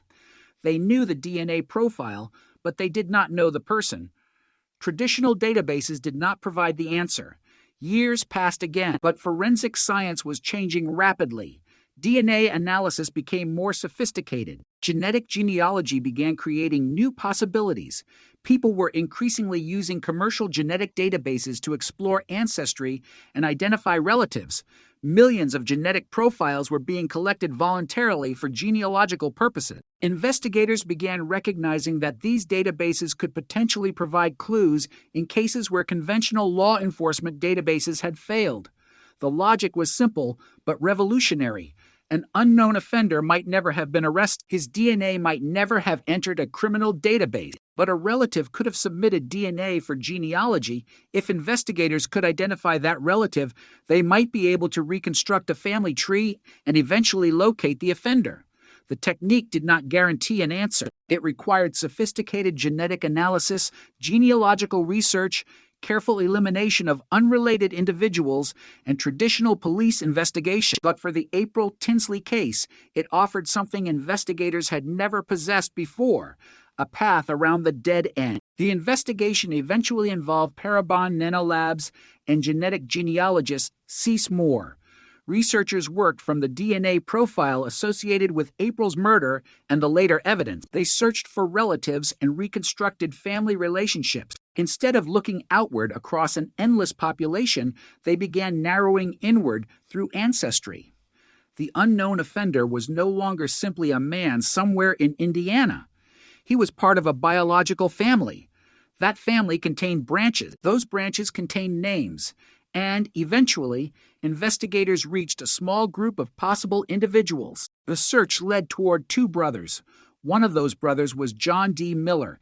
He was 59 years old and living in Grabille, Indiana. The identification was striking because it brought the investigation back to the same region that had been part of the disturbing 2004 evidence. But investigators knew they could not simply arrest someone because a genealogical tree pointed toward him. A relative is not a criminal merely because another family member shares DNA. The genealogical information had to be treated as an investigative lead, not as the final proof. Detectives therefore began working to obtain Miller's DNA directly. Their opportunity came through discarded material. Investigators collected items from his trash, including used condoms, and submitted them for forensic testing. The resulting DNA profile was compared with the genetic evidence preserved from the original investigation. The comparison produced the breakthrough that decades of police work had failed to achieve. The DNA associated with Miller was consistent with the profile recovered from April's underwear and with the profile recovered from the condoms linked to the 2004 messages. The anonymous offender now had a name. The genealogical trail had not replaced forensic evidence. It had led investigators to a person whose DNA could then be tested against the evidence from the crime. This distinction became one of the most important features of the investigation. The breakthrough was not simply a matter of investigators searching a genealogy database and receiving a criminal record in return. It was a multi-stage process. First came the old evidence, then came DNA profiling, then came genetic genealogy, then came family tree reconstruction, then came conventional investigation, then came a direct DNA comparison. Each step reduced uncertainty. Together, they created a case that could move forward. On July 15, 2018, detectives went to Miller's home in Grabille. The decades-long investigation had reached the point where police could finally confront the man they believed responsible. Miller was asked to accompany detectives to the Fort Wayne Police Department. He agreed. Once there, he was advised of his rights. Investigators questioned him about the case. The encounter produced one of the most chilling moments in the investigation because Miller reportedly identified April by name when asked whether he knew why detectives wanted to speak with him. The name had been buried inside police files for 30 years. Now it was being spoken by the suspect himself. According to the probable cause affidavit, Miller subsequently confessed to abducting April, sexually assaulting her, and killing her by choking her. He reportedly described taking her to his home and later disposing of her body. The statements gave investigators another layer of evidence that could be compared against the established facts of the case. The murder had finally moved from the realm of uncertainty into a direct confrontation between investigators and a named suspect. The arrest stunned Fort Wayne because the case had been part of the community's collective memory for so long. April's name had become associated with an unanswered crime, an old composite sketch, and terrifying messages from an unknown person. Suddenly, the person investigators believed responsible was no longer an invisible figure. He was a man who had lived through the same decades as everyone else. While April's family continued to carry the loss of an 8-year-old girl, the suspect had continued aging. That contrast made the arrest difficult to comprehend. The passage of time had not been equal for everyone. April's life had stopped in 1988. The investigation continued. The suspect's life continued. The community continued. And now, 30 years later, the paths converged. The DNA that had once been unable to identify anyone had finally exposed the man connected to it. The messages that had once seemed like taunts from an invisible killer could now be reconsidered in the context of a named suspect. The old crime scene evidence could now be placed alongside modern genetic findings. For investigators, the case had finally reached a point where the pieces appeared to fit together. For April's family, however, the breakthrough carried a more complicated meaning. An arrest could provide an answer, but it could never give them the years they had lost. It could never return April. It could never transform the little girl from 1988 into the woman she might have become. Justice could identify the person responsible, but it could not rewrite the past. That was the reality waiting beneath the headline. The technology was extraordinary. The arrest was historic. The genetic genealogy breakthrough was unprecedented for the case. But at the center of it all remained an 8-year-old girl whose ordinary afternoon had ended in tragedy. The reason the investigation had continued was not because the killer's identity was an interesting puzzle. It was because April deserved to have her murder answered. 30 years after her death, investigators finally had the evidence they needed to say who they believed was responsible. The cold case was no longer cold. The DNA had spoken, the family tree had opened the door, and the man behind the unknown profile had finally been pulled out of the shadows and into the justice system. The arrest of John D. Miller sent a shock through Fort Wayne, but for investigators, the real work had only intensified. A 30-year-old homicide could not be reduced to a single DNA match or a confession. Every piece had to be tested against the history of the case.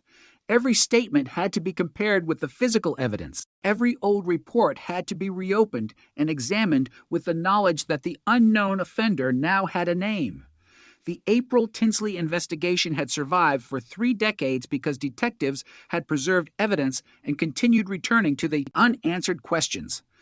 Now they could finally ask those questions of a specific person. According to the probable cause affidavit, Miller's statements during questioning were deeply significant. When detectives asked him why he believed they wanted to speak with him, he identified April by name. He then reportedly admitted that he had abducted her, sexually assaulted her, and killed her by choking her. He also described taking her to his residence before disposing of her body. Those statements were not made in isolation.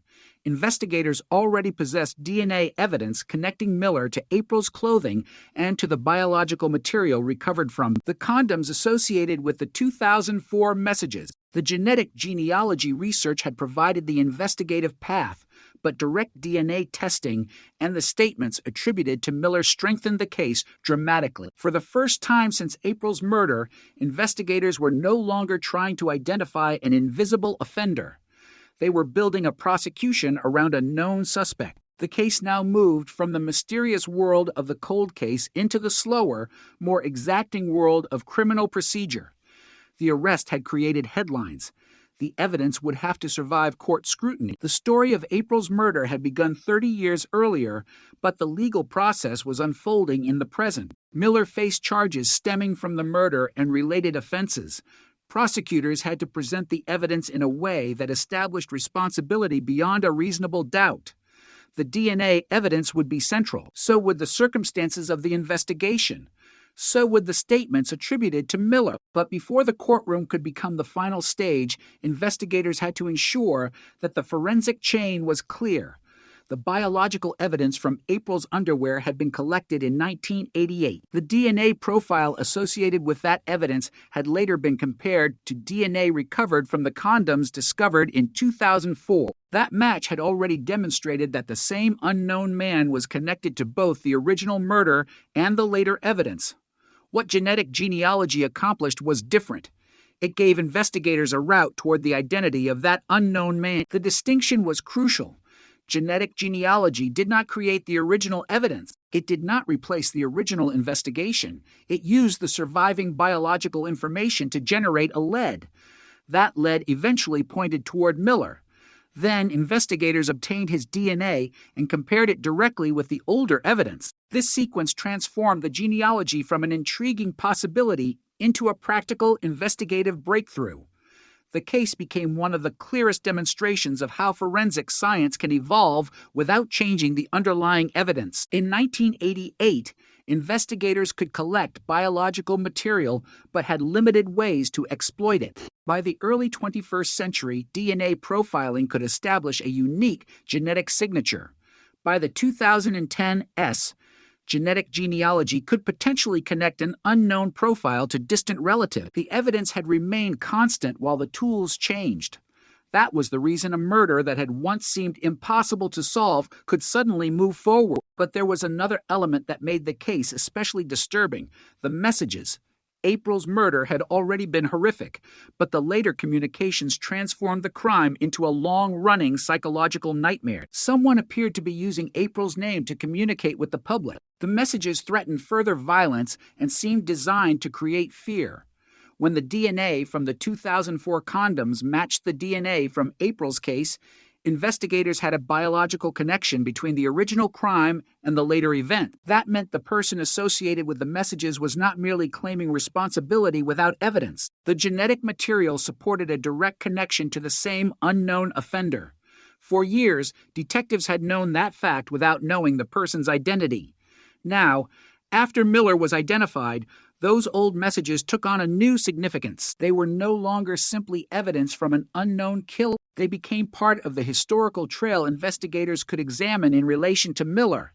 The psychological dimension of the case was difficult for the community to forget. An unknown person had apparently committed a brutal crime against a child and then, years later, seemed to reach back into the investigation. The messages kept the case alive in the public imagination. They also made the possibility of another victim terrifying. Parents in the area had lived with the knowledge that someone connected to April's murder might still be nearby. The case therefore became more than a murder investigation. It became a source of continuing community anxiety. Every year that passed without an arrest deepened the uncertainty. Every new message threatened to reopen the wound, and every unsuccessful DNA search reinforced the idea that the killer might remain beyond reach. Then the genealogy breakthrough changed everything. Investigators were able to work backward through family relationships and identify possible relatives of the unknown offender. The process eventually narrowed toward Miller and his brother. That was a remarkable development because it demonstrated how a person could become identifiable without ever appearing in a criminal database. The DNA had essentially revealed a family network. Investigators followed that network until it pointed toward a man whose own DNA could be tested. Once the direct comparison was made, the decades-long mystery became a prosecutable case. The man who had existed in police records only as an unidentified DNA profile now had a name and a fate. For April's family, the identification represented something that had seemed impossible for most of their lives, an answer. They had waited through changing decades. They had watched other cases receive breakthroughs while April's case remained unresolved. They had lived with the fact that the person responsible could potentially die without ever being identified. Now that possibility had disappeared. But an answer does not erase grief. In many cold cases, the moment of identification produces contradictory emotion. There can be relief that the truth is finally known, anger that it took so long, sadness over the years that cannot be recovered, and renewed pain as old memories return. The arrest can bring the past into the present with extraordinary force. April had been a child when she died. Her family had spent 30 years living without the normal certainty that comes after a homicide investigation. Now they had to confront a new reality. The person responsible was finally facing the justice system. The community faced its own complicated reaction. For decades, April's murder had been one of those cases people remembered even if they did not personally know her family. The old sketch, the mysterious messages, and the lack of an arrest had become part of local memory. The announcement of the arrest therefore felt almost surreal. A crime that had seemed permanently frozen had suddenly become a current investigation. News organizations revisited the case. People who had been children themselves in 1988 remembered hearing April's name. Detectives who had inherited the case from previous generations could finally see the investigation reach a stage that their predecessors had never witnessed. The passage of time made the breakthrough even more remarkable. 30 years is long enough for an entire generation of investigators to change. Officers who worked the original case could retire. Evidence technicians could leave the profession. Witnesses could move away. Buildings could disappear. Memories could fade. Yet the DNA remained. That fact became one of the most powerful lessons of the investigation. Biological evidence does not become less biologically true because a case becomes old. The challenge is finding the method capable of reading it. The April Tinsley case demonstrated the importance of preserving evidence even when an immediate solution seems impossible. In 1988, investigators could not know that genetic genealogy would one day provide a route to the offender's identity. They could not know that genealogy databases would become powerful investigative resources. They could not know that a discarded object decades later could help confirm a suspect. They could only preserve what they had. That decision became essential. Without the original DNA, there would have been no genetic profile to investigate. Without the later DNA from the 2004 evidence, investigators would not have had the same confirmation that the offender had remained connected to the case. Without the genealogical research, Miller might never have entered the investigation. Without the direct comparison, genealogy alone would not have been enough. The solution depended on the pieces working together, and yet, even after the arrest, one question remained emotionally unavoidable. Why April? Why did an ordinary afternoon become the final day of her life? Investigators could reconstruct actions. They could establish evidence. They could identify a suspect, but they could never restore the missing years or fully explain the human decisions behind the crime. That is the limit of forensic science. DNA can tell investigators whose biological material was left behind. It cannot explain the darkness inside a person's motives. It can establish connections. It cannot undo suffering. It can identify the person responsible. It cannot return the victim. For decades, April's murder had been defined by uncertainty. The killer's identity was unknown. The messages created new fear. The DNA produced no database match. Every dead end added another year to the investigation. But now the structure had changed. The unknown man had become John D. Miller. The DNA profile had become a direct connection. The family tree had become an investigative map, and the 1988 murder was finally moving through the legal system. The case had crossed the most difficult boundary in a cold case investigation. The distance between knowing a crime occurred and knowing who committed it. The remaining process would determine what happened next, but the most important mystery had already been answered. For 30 years, April's killer had existed somewhere beyond the reach of investigators. In 2018, that distance disappeared. A little girl's name, preserved in old police files for 3 decades, had finally led investigators to a man sitting in an interrogation room. The silence was broken. The evidence had survived, and the past, which had seemed buried permanently, had returned with a force no one could ignore. The arrest of John D. Miller transformed the April Tinsley investigation from a 30-year mystery into an active criminal prosecution. But the shock of the identification was only beginning to settle when the full weight of the case became clear. For investigators, there was no room for celebration. A cold case could not be solved by a headline. It had to be proved. The evidence collected in 1988 had to be connected to the evidence recovered years later. The genetic genealogy had to be understood for what it was, a path to a suspect, not a substitute for direct proof. The DNA taken from Miller had to establish the connection.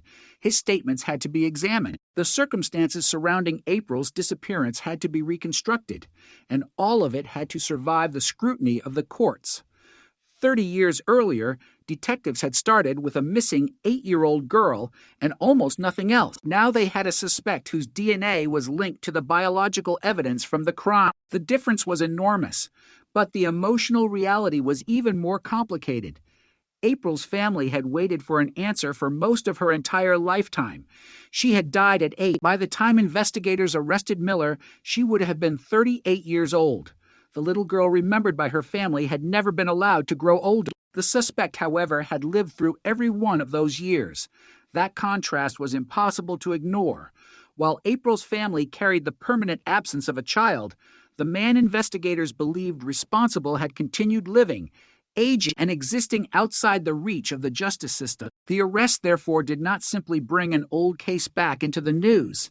It forced everyone to confront the enormous amount of time that had passed. The investigation had begun in an era before the internet had transformed daily life, before smartphones, before social media, and before modern forensic genealogy. In 1988, DNA evidence was still a relatively new tool in criminal investigations. The idea that investigators could eventually trace an unknown killer through distant relatives would have sounded almost impossible. Yet the biological evidence collected from April's case survived. That survival became the foundation for everything that followed. The original crime scene had yielded biological material. Later testing produced a DNA profile. That profile remained unidentified for years. Then came the 2004 discovery. Used condoms were found in the Fort Wayne and Grabille areas, accompanied by messages that referenced April's murder and threatened additional violence. Investigators recovered DNA from those objects and compared it with the profile from April's case. The DNA matched. The discovery meant the same unknown male was connected to both the original murder and the later evidence. It was a frightening confirmation. The killer had apparently resurfaced, or at least someone connected to the same biological profile had.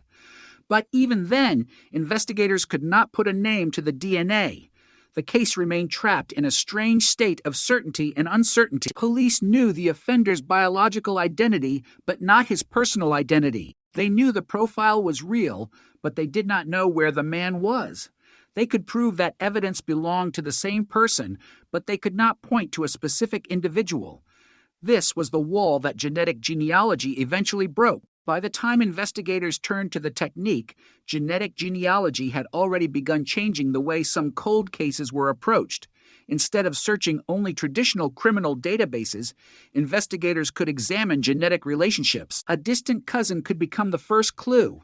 A family tree could become an investigative map. A biological connection that meant nothing to the relative could become enormously important to detectives trying to identify an unknown offender. In April's case, investigators worked with Parabon Nanolabs and genetic genealogist Cease Moore. The goal was to trace the unknown DNA through relatives and reconstruct possible family lines. The process was not instantaneous. It involved analyzing genetic connections and searching historical records to determine how individuals were related. Eventually, the investigation narrowed toward a family containing two brothers. One of them was John D. Miller. That discovery was the moment when the 30-year-old case became personal, but investigators still had to be cautious. If they moved too quickly, they risked compromising the investigation. A genealogy lead could point toward a family without proving which individual was responsible. The next step was therefore critical. Obtain Miller's DNA and compare it directly with the evidence preserved from the crime. Detectives collected discarded material from his trash, including used condoms. The resulting DNA was tested. The comparison reportedly showed that Miller's DNA was consistent with the DNA associated with April's murder and the later evidence. The genetic genealogy had done its job. It had pointed investigators toward a person. The direct DNA comparison provided the crucial confirmation. The case had crossed a boundary that had remained unreachable since 1988. There was now a named suspect whose genetic material matched the biological evidence. On July 15, 2018, detectives went to Miller's home in Greville and asked him to come with them to the Fort Wayne Police Department. He agreed. The journey from his home to the police station represented an extraordinary reversal of circumstances. For 30 years, investigators had been following evidence left behind by an unknown offender. Now the person they believed had left that evidence was being brought directly into the investigation. At the station, Miller was advised of his rights. Detectives began questioning him. According to the probable cause affidavit, when asked whether he knew why investigators wanted to speak with him, Miller identified April by name. The moment was chilling because April's name had been at the center of the investigation since the day she disappeared. Now it was coming from the suspect himself. Investigators continued questioning him, and according to the affidavit, Miller admitted abducting April, sexually assaulting her, and killing her by choking her. He reportedly described taking her to his home and later disposing of her body. Those statements provided investigators with additional information that could be examined against the established fact. The case was no longer based solely on evidence from a crime scene that was 30 years old. Investigators now had the DNA connection, the genealogy research, and statements attributed to the suspect.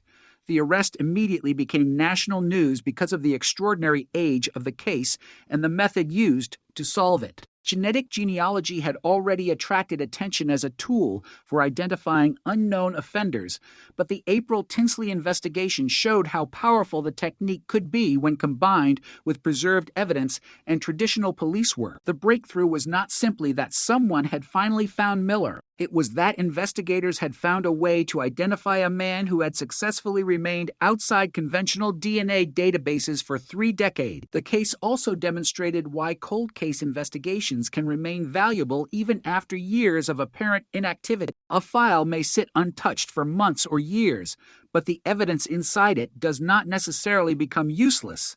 New technology can change the meaning of old information. A fingerprint that could not be compared in one era may become searchable in another. A photograph may be enhanced. A witness statement may be reconsidered, and biological evidence can become more powerful as forensic science improves. April's case was an extraordinary example of that principle. The DNA had been there from the beginning. What changed was the ability to follow it. The breakthrough also carried an uncomfortable lesson for the person responsible. Time had not destroyed the biological connection. The years had not erased the evidence. The offender could grow older, move through ordinary life, and assume that the passage of decades had made prosecution impossible. But DNA remained tied to the crime. The evidence did not forget. Investigators only needed a new method to interpret it. The messages from 1990 and 2004 made the case even more haunting because they suggested that the offender had once believed he could control the narrative. By leaving references to April and threatening further violence, he appeared to be communicating from a position of confidence. He knew police were searching. He knew the murder remained unresolved, yet he remained unidentified. For the community, those messages created fear. For investigators, they became part of the evidence that the unknown offender had continued to exist beyond the original crime. When the DNA from the 2004 material matched the DNA from April's case, the messages became scientifically connected to the murder. Decades later, when genetic genealogy led investigators toward Miller, the old evidence became relevant again. What had once seemed like a mysterious taunt could now be examined alongside the biological trail that had survived for 30 years. But the most important fact remained brutally simple. April was 8 years old when she was murdered. Nothing about the investigation could change that. No forensic breakthrough could restore the future she had lost. No arrest could return the years her family had spent waiting. Justice could only establish accountability for what had already happened. That distinction matters in every cold case, but it becomes especially painful when the victim is a child. The investigation may be described as a puzzle, but there was never anything abstract about the consequences. April had parents, relatives, friends, memories, and a future that was taken away. The arrest could provide an answer, but the grief remained. For investigators, however, identifying Miller meant that the unanswered question surrounding April's murder was finally moving toward resolution. The unknown man had been found. The DNA profile had a name. The genealogy had led to the right family. The direct comparison had strengthened the identification, and the suspect had reportedly acknowledged the reason detectives were questioning him.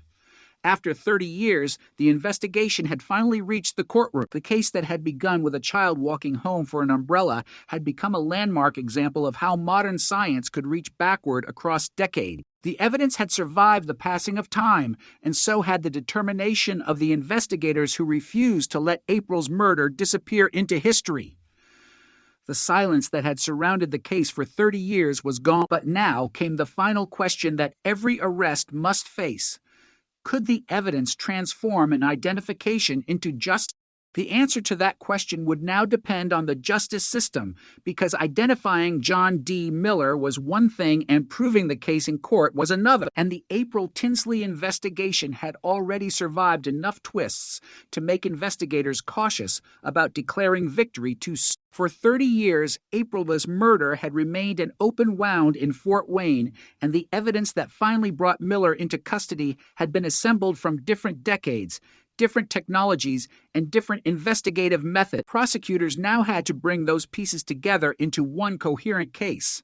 The biological evidence was central. The DNA recovered from April's clothing had existed since the original investigation. The later DNA obtained from the condoms discovered in 2004 had created another connection. Genetic genealogy had then provided investigators with a path toward Miller's family. Finally, DNA obtained from material discarded by Miller reportedly confirmed the connection investigators had been searching for.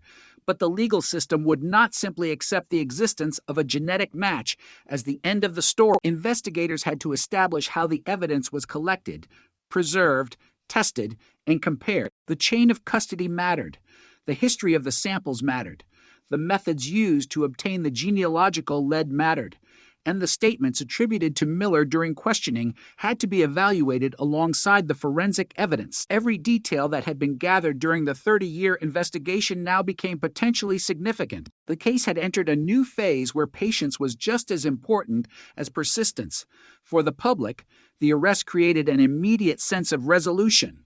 For prosecutors, there was still a long road ahead. The man who had remained unidentified for decades was now facing the possibility of spending the rest of his life in prison. But the prosecution needed to show that the evidence was not merely suggestive. It needed to demonstrate responsibility for the crime.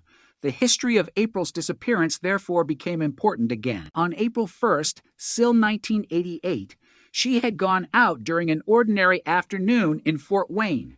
She was 8 years old. She had been with friends and returned toward her home to retrieve an umbrella. Then she vanished. Her mother reported her missing.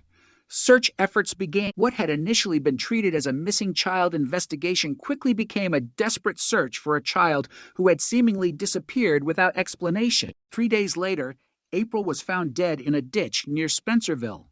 The location immediately raised questions about how she had been taken from her neighborhood and transported to the place where her body was discovered. The physical evidence established that she had been sexually assaulted and strangled. Investigators collected biological material.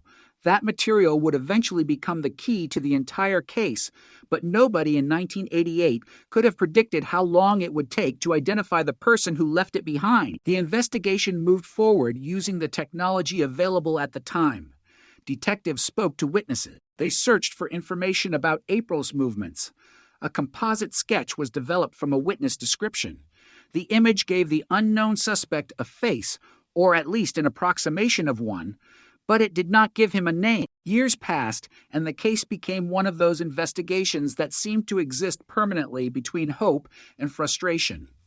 Then came the messages. In 1990, someone wrote about April on a barn and issued a threat involving another child. The message immediately intensified the fear surrounding the case. It suggested that someone connected to the murder might still be in the area and might be following developments in the investigation.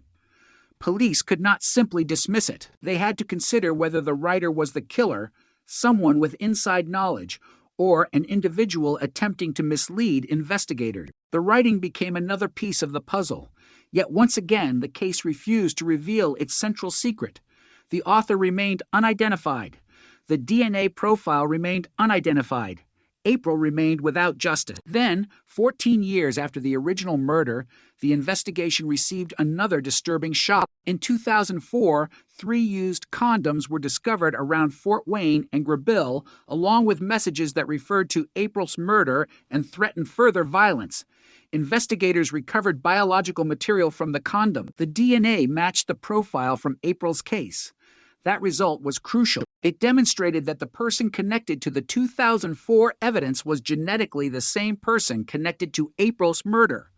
The offender had left another trace, but he still had no name. The case now contained a biological profile that was extraordinarily valuable and extraordinarily frustrating. Investigators could identify the unknown man whenever they obtained a matching sample, but they had no existing sample from a known suspect. The traditional system had reached its limit. The DNA profile was waiting for a breakthrough that would not come until years later. By the 2010 genetic genealogy was changing the possibilities for cold case investigations.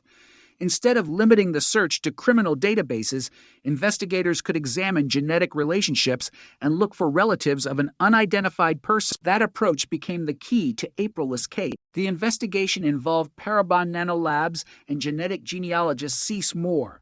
The DNA profile was analyzed for familial connections.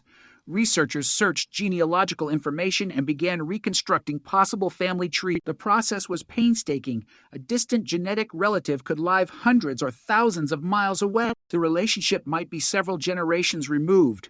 Records could contain incomplete information. Names could change. Families could branch in dozens of directions. Investigators had to work through those possibilities until the field became smaller. Eventually, the investigation narrowed toward a family that included 2 brothers. One of them was John D. Miller. He was living in Grabille, Indiana. The location was striking because Grabille was one of the places connected to the disturbing 2004 evidence. But investigators still needed direct confirmation. They could not simply assume that the genealogical lead identified the offender. The next step was surveillance and evidence collection. Investigators obtained discarded material from Miller's trash, including used condoms.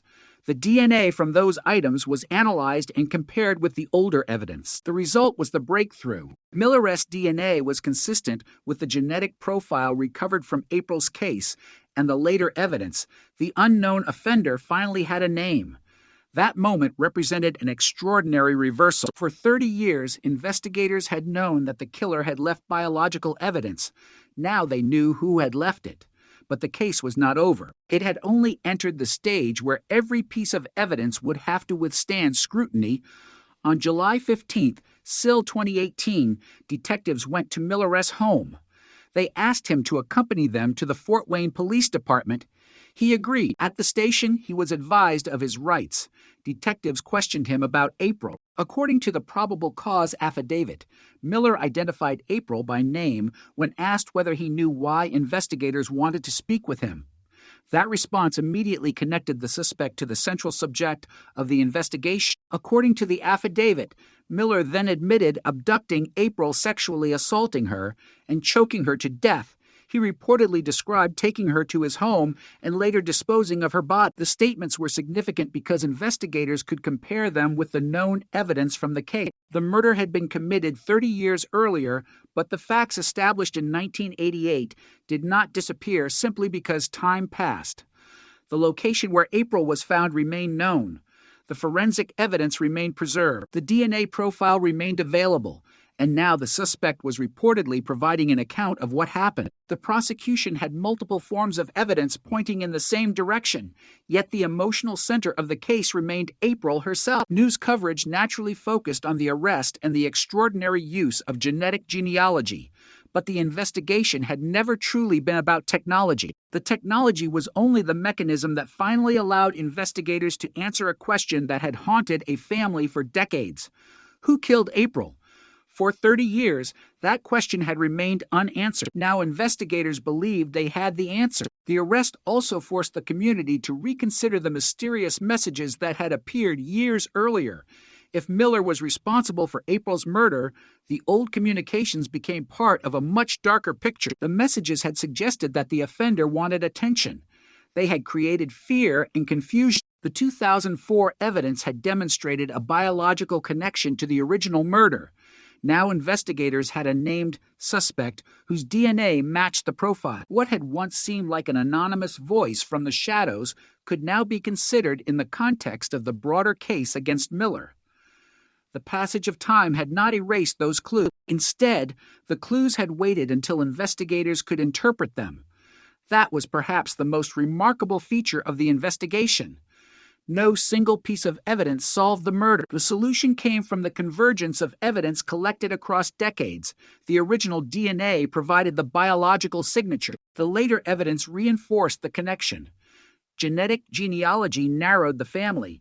Direct DNA testing identified Miller. His reported statements added another layer.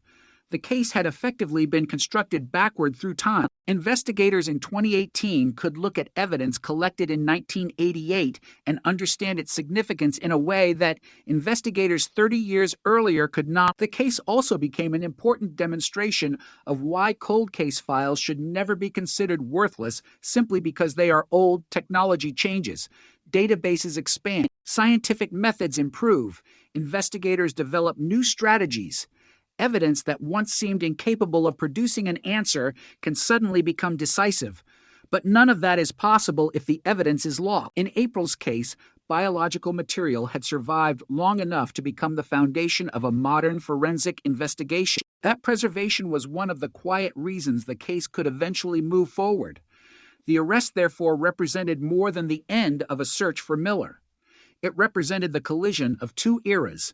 The world of 1988 had collected the evidence. The world of 2018 finally knew how to follow it. Between those 2 points stood 30 years of unanswered questions, painful memories, disturbing messages, unsuccessful searches, and technological change. April's family had lived through all of it. Investigators had inherited the case from one generation to the next. The suspect had lived his life while the investigation waited, and then, suddenly, the DNA trail led directly to him. The silence surrounding April's murder had lasted for decades, but silence had never meant the evidence was gone. It only meant the evidence was waiting. When investigators finally found the path through the genetic family tree, the unknown man became John D. Miller, and the case moved from mystery to prosecution. The courtroom would now become the place where the evidence was tested, where the accusations would be challenged, and where the legal system would determine the consequences. But after 30 years, one fact had already changed forever. April Tinsley's killer was no longer anonymous. By the summer of 2018, the April Tinsley murder case had reached a point that investigators in 1988 could never have imagined, but the arrest of John D. Miller did not erase the years of uncertainty that had come before it. Instead, it forced investigators, prosecutors, and April's family to confront the entire history of the case at once. For 30 years, the identity of the man connected to April's murder had remained hidden behind an unidentified DNA profile. Now that profile had been connected to Miller through a combination of genetic genealogy and direct DNA testing, and according to the probable cause affidavit, Miller had also made statements to investigators about April's abduction and death. The case had moved from a mystery into the legal system, but every part of that transition carried the weight of the decades that had passed. April had been 8 years old when she disappeared on April 1st, still 1988. By the time Miller was arrested, she would have been 38. The number was almost impossible to comprehend. An entire human lifetime of ordinary experiences had passed since that spring afternoon. Children born after April's murder had become adults.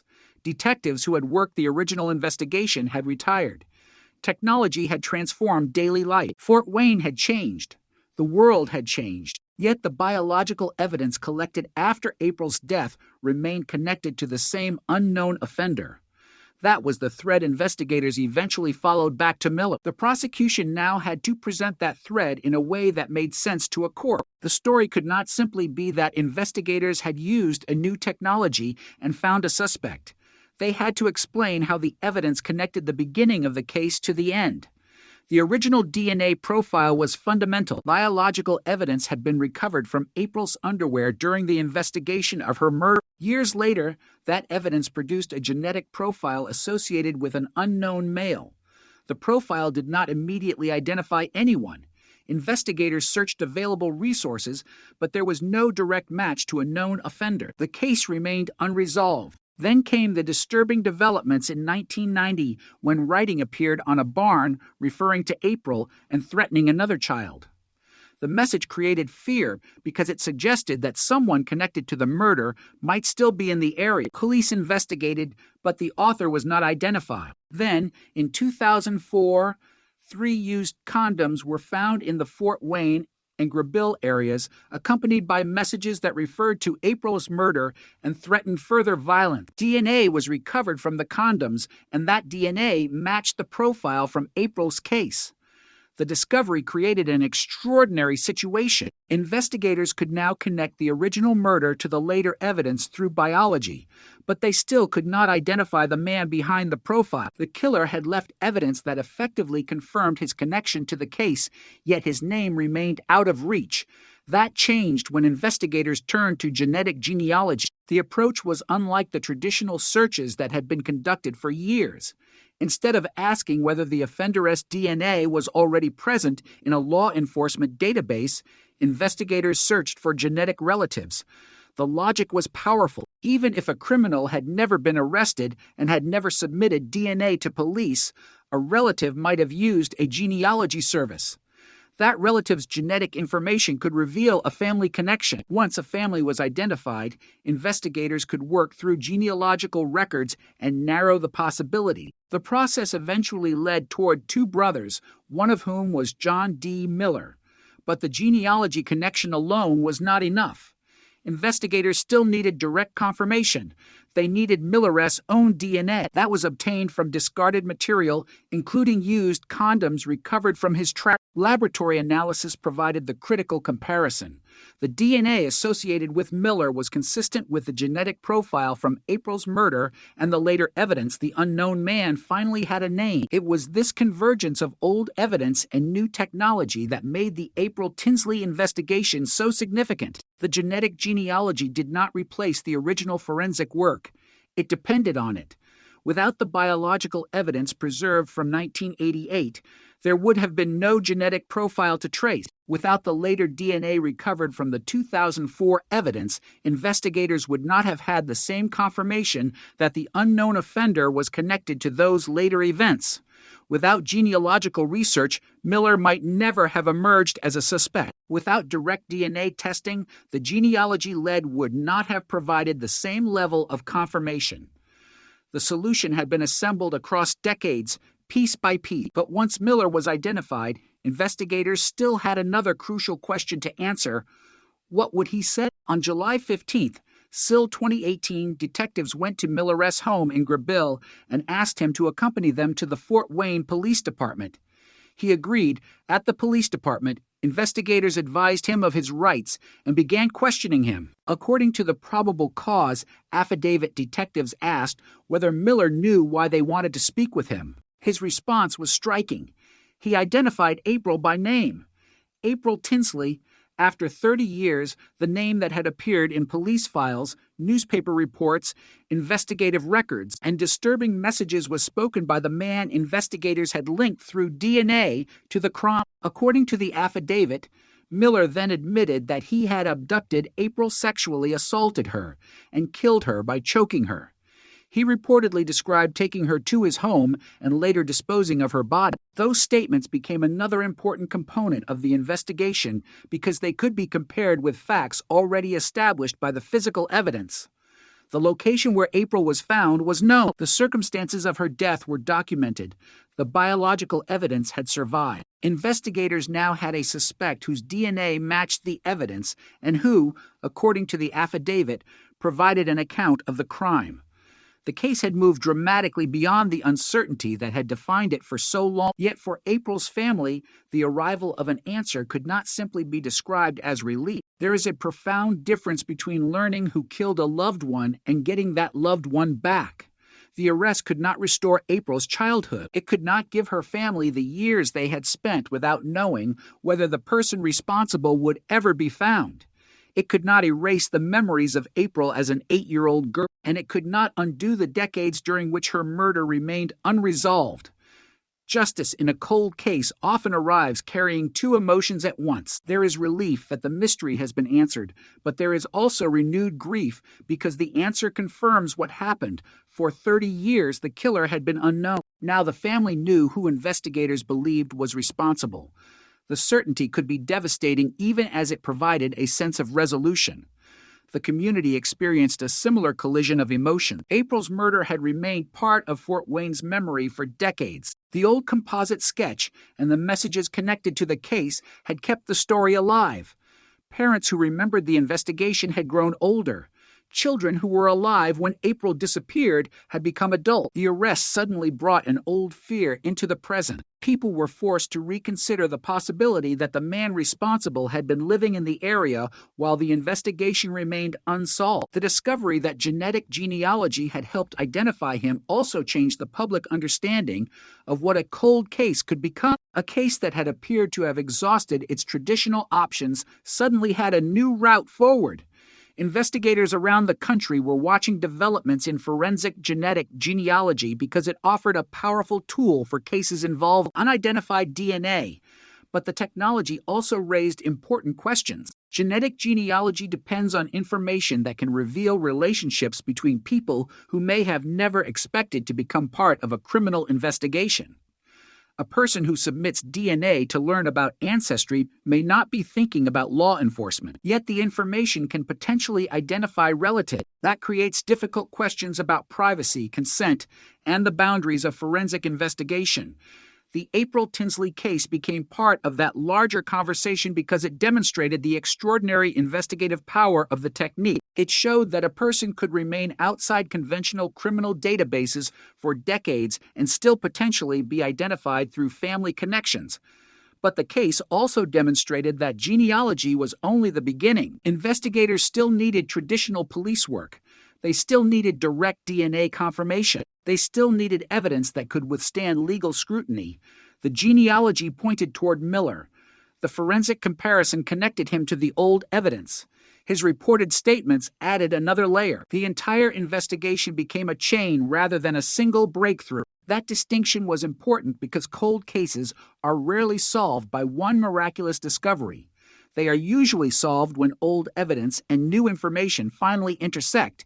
In April's case, that intersection occurred after 3 decades. The case also demonstrated the importance of preserving evidence even when an investigation seems unlikely to be solved. In 1988, investigators could not know what forensic technology would look like 30 years later. They could not know that genetic genealogy would become possible. They could not know that databases containing genetic information from millions of people would exist. They could only collect and preserve the evidence available to them. That decision ultimately mattered enormously. The biological evidence became a bridge between 2 different eras of criminal investigation. The investigators of 1988 could not identify the offender. The investigators of 2018 could. The evidence connected them, and that is what made the case so haunting. Time had not erased the truth. It had only hidden the identity behind it. The DNA remained silent, but it remained there. The family tree existed, but investigators had not yet learned how to use it. The messages remained part of the case, waiting to be understood in a larger context. Every year that passed seemed to strengthen the possibility that April's murder might never be solved. Instead, the passage of time created the conditions for a technological breakthrough. Miller's arrest, therefore, represented more than the capture of a suspect. It represented the moment when a 30-year-old investigation finally crossed the boundary between uncertainty and accountability. The little girl who had disappeared while going to retrieve an umbrella was no longer remembered only as the victim of an unsolved crime. Her name had become the center of a case that demonstrated how evidence can survive long after memories fade and technology changes. For 3 decades, IAmAKiller had been an unknown man. Now investigators had a name, a DNA connection, and statements that could be examined in court. The silence had been broken. The question that had haunted her family since 1988 finally had an answer, and for the first time, the justice system had the opportunity to decide what that answer would mean. The courtroom phase of the April Tinsley case carried a different kind of tension from the investigation that had come before it, because the mystery was no longer simply about who had left the DNA behind. Investigators believed they knew the answer.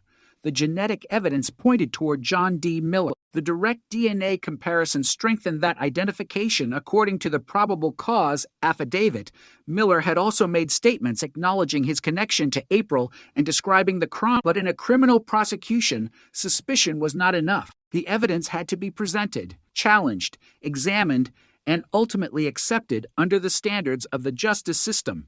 For April's family, that meant watching a case that had existed for 3 decades suddenly move at a speed that could feel almost unreal. For investigators, it meant transforming years of detective work into evidence that could survive inside a courtroom. The story of April's murder had begun on a spring afternoon in 1988, but by 2018, the case had become something much larger than the original investigation. It had become an example of what could happen when preserved forensic evidence collided with modern genetic genealogy. The evidence that had once identified only an unknown man now pointed toward Miller, and investigators were determined to establish that the connection was real. The DNA trail was especially powerful because it did not depend on a single moment. It stretched across decades. Biological material from the original investigation had produced the profile of an unknown male. The DNA recovered from the 2004 condoms matched that profile. Then, genealogical research connected the unknown profile to a family line. Investigators narrowed the possibilities until Miller emerged. Finally, DNA from discarded material associated with Miller was compared with the older evidence. The result created the direct forensic connection investigators needed. Each stage reinforced the next. The original evidence pointed forward. The genealogy pointed backward through family relationships. The direct comparison brought the two timelines together. The unknown offender and the living suspect became the same biological person. That convergence was the heart of the case, but the prosecution also had to confront the passage of time.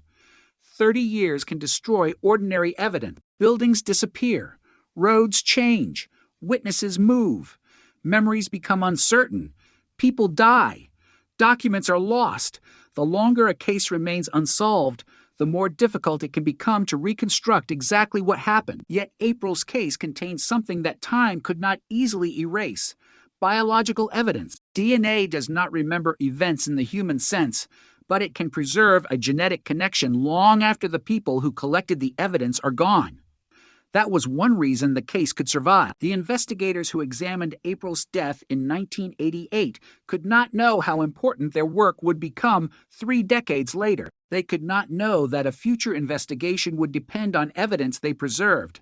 They could not know that an unknown genetic profile would eventually become the foundation for a genealogical search. They simply followed the evidence available to them. That persistence became part of the case's legacy. When Miller was identified, detectives were able to return to the old records and reconstruct the investigation with a completely different perspective. Details that had once belonged to an anonymous offender could now be examined in relation to a specific person. The composite description created after April's disappearance could be reconsidered. The disturbing messages from 1990 and 2004 could be placed into the larger timeline. The DNA evidence could be connected directly to Miller, and his reported statements could be compared against the known circumstances of April's death. According to the probable cause affidavit, Miller told investigators that he had abducted April, sexually assaulted her, and killed her by choking her. He reportedly described taking her to his home and later disposing of her body. Those statements were devastating because they offered an account from the person investigators believed was responsible. Yet the prosecution did not need to depend on a confession alone. The forensic evidence existed independently. That mattered. A confession can be disputed. A statement can be challenged. But DNA recovered from preserved evidence can provide an objective connection that does not depend on a suspect's willingness to speak. In April's case, the biological trail had existed long before Miller entered the investigation. It was not created by the arrest. It was not produced by interrogation. It had been waiting since 1988. The genealogy breakthrough simply provided the route to the person whose DNA could be tested against it. That distinction made the case especially significant in the history of cold case investigation. Traditional investigative methods had spent years searching for a name. Genetic genealogy approached the problem differently. It did not ask, which known offender matches this DNA? It asked, in effect, who is genetically related to the person who left this DNA? That changed the direction of the search. Instead of looking for one man among millions, investigators began looking for his family. A distant relative could become a clue. A genealogical record could become a lead. A family tree could reduce an enormous population to a manageable group of possibilities. Eventually, investigators reached Miller, but the success of the technique depended on something that had nothing to do with genealogy: evidence preservation. Without the original DNA, there would have been no profile. Without the profile, there would have been no family search. Without the family search, Miller might never have been identified. The entire chain began with April's murder in 1988. That was the moment when the evidence entered the system. Everything that followed was built on it. For the community, however, the most difficult part of the story remained the same. April was a child. Her disappearance had shattered the ordinary rhythm of a neighborhood. Her body was discovered only days later. The crime created fear, anger, and a demand for answers. Then the years began passing. One anniversary followed another. The investigation continued, but the identity of the killer remained unknown. The messages attributed to the offender added another layer of terror. The idea that someone connected to April's murder could still be watching, still communicating, still capable of frightening the community made the case different from many other unsolved homicides. It remained psychologically present even when there were no new arrests. Then, in 2004, the DNA from the condoms provided a disturbing confirmation that the biological profile from April's case was connected to later evidence. The killer had left another trail, but investigators still could not identify him. The case remained trapped in that paradox for years. The evidence was strong. The identity was missing. Genetic genealogy finally removed that missing piece. The arrest in July 2018 therefore produced a reaction far beyond the immediate investigation. For many people, the case had become part of Fort Wayne's history. Some remembered April personally. Others knew her name from news reports or from the disturbing messages. Still others had only heard about the case years later. But the arrest suddenly transformed a story from the past into a present-day criminal case. A man who had been living in the area for years was now accused of being responsible for a murder that had haunted the community since 1988. The idea was difficult to absorb. The passage of time can create psychological distance from a crime. People begin to think of it as something that happened in another era. The arrest destroys that distance. Suddenly, the past is standing in the present. The suspect is alive. The investigators are speaking publicly. The family is confronting the details again. The courtroom is preparing to hear evidence, and the victim's name is once again everywhere. For April's loved ones, the attention could never replace the child they had lost, but it could provide something they had been denied for 30 years, a definitive legal process. A murder that had remained unanswered could finally be examined in court. The prosecution could present the evidence. The defense could challenge it. A judge could rule on legal questions. And a jury, if the case proceeded to trial, could ultimately determine whether the evidence established guilt beyond a reasonable doubt. That process mattered because justice is not simply about identifying a suspect. It is about proving responsibility through a system designed to test evidence. The April Tinsley case had reached that threshold. The investigation that began with a missing child had become a prosecution built around modern forensic science. But underneath the legal terminology, the human story remained painfully simple. A little girl left home. She never returned. Her family spent decades without knowing who had taken her. The person responsible remained unidentified while life continued around them. Then science changed. A DNA profile became a genealogical clue. A genealogical clue became a family. A family became a suspect. A suspect became a DNA match. And finally, a 30-year-old mystery became a criminal case. The passage from one stage to the next was slow, but the final convergence was astonishingly fast compared with the decades that came before it. Once investigators had a direct DNA connection, the old uncertainty began collapsing. The unknown offender had a name. The case had a suspect. The evidence had a direction. And the justice system finally had an opportunity to examine the truth that investigators had spent so long pursuing. But there was still a deeper question hanging over everything.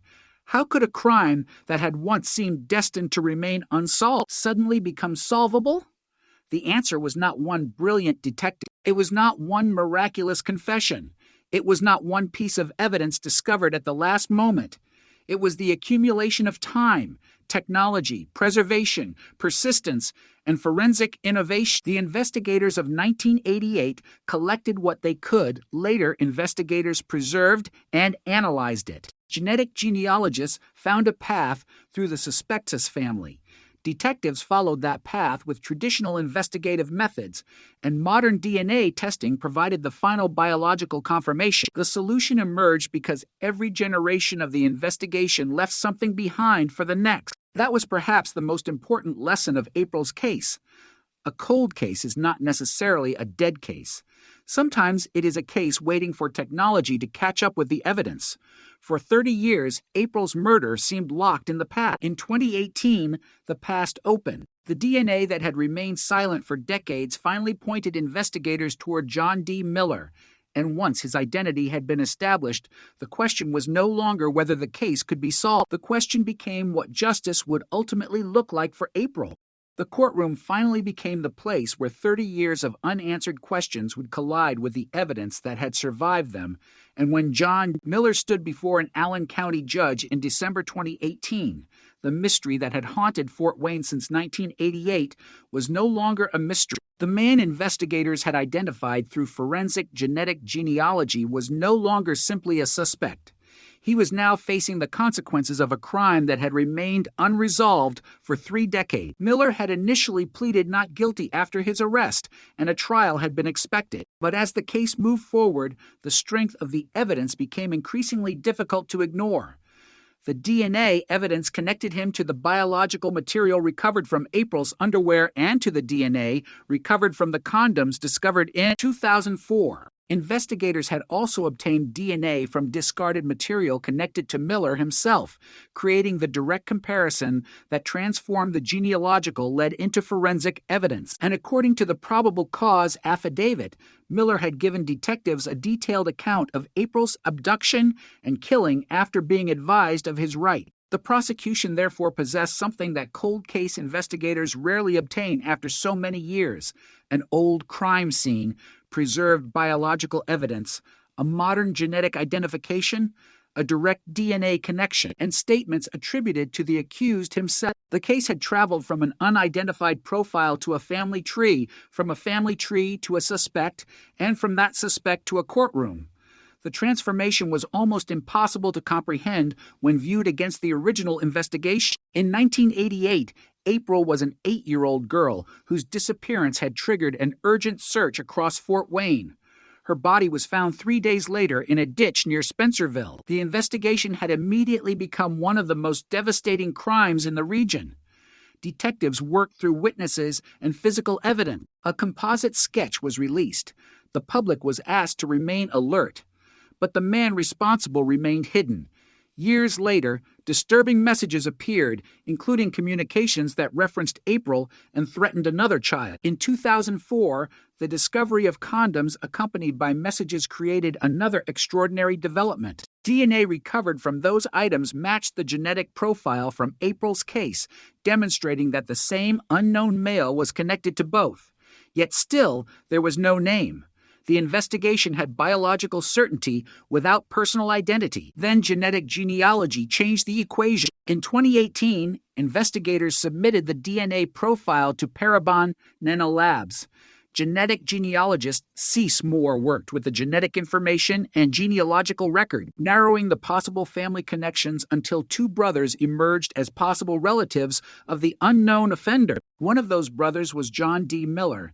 Then 59 years old and living in Grabille, Indiana, police conducted surveillance and collected discarded material from Miller's track. The DNA recovered from the used condoms was consistent with the profile from the 2004 evidence and the biological evidence from April's underwear. The old investigation had suddenly become a modern forensic case.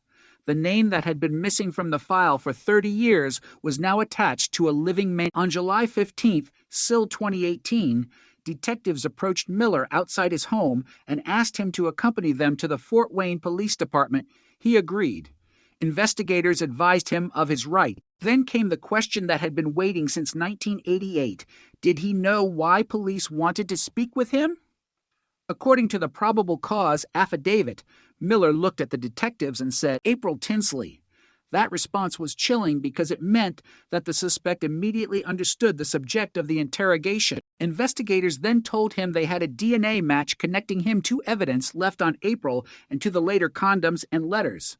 According to the affidavit, Miller initially said he could not explain what happened. Then he began describing the crime. He admitted abducting April from Hoagland Street in Fort Wayne on April 1st, still 1988, taking her to his trailer in Grabille and killing her after sexually assaulting her. He told investigators that he strangled her and that she died after approximately 10 minutes. He also described transporting her body to County Road 68 near Spencerville and leaving her there. These details were documented in the probable cause affidavit. The statement was devastating because the case had finally reached the point where the man investigators believed was responsible was describing the crime himself. For 3 decades, detectives had been forced to reconstruct April's final hours without knowing who had taken her. Now, according to investigators, the man they believed responsible was giving them an account of what happened. The confession did not replace the DNA evidence. It existed alongside it. That distinction mattered. The case did not depend entirely on a statement made in 2018. The biological evidence had been collected decades earlier. The genetic profile had existed before Miller was ever questioned. The 2004 DNA had linked the same unknown male to additional evidence. Genetic genealogy had then provided the investigative bridge. The direct DNA comparison had confirmed the connection, and only after that did Miller reportedly provide his account. The sequence made the investigation extraordinary. The technology had not manufactured a case. It had revealed the identity hidden inside evidence that had existed for decades. The arrest initially left April's family facing an agonizing decision about what justice should look like. Prosecutors ultimately reached a plea agreement with Miller rather than taking the case to a full trial. On December 7, 2018, Miller pleaded guilty to murder and child molestation. Under the agreement, he would receive an 80-year prison sentence. The decision brought the possibility of a lengthy trial to an end. There would be no months of courtroom testimony. No jury would need to examine the DNA evidence in a prolonged trial. No parade of witnesses would have to revisit the details of a crime that had already haunted the family for 30 years. Instead, Miller admitted guilt and accepted the sentence. On December 21st, 2018, he appeared in court for sentencing. The courtroom was packed. April's photograph was present. Her family members sat in the gallery. Retired detectives who had carried the case for decades were there as well.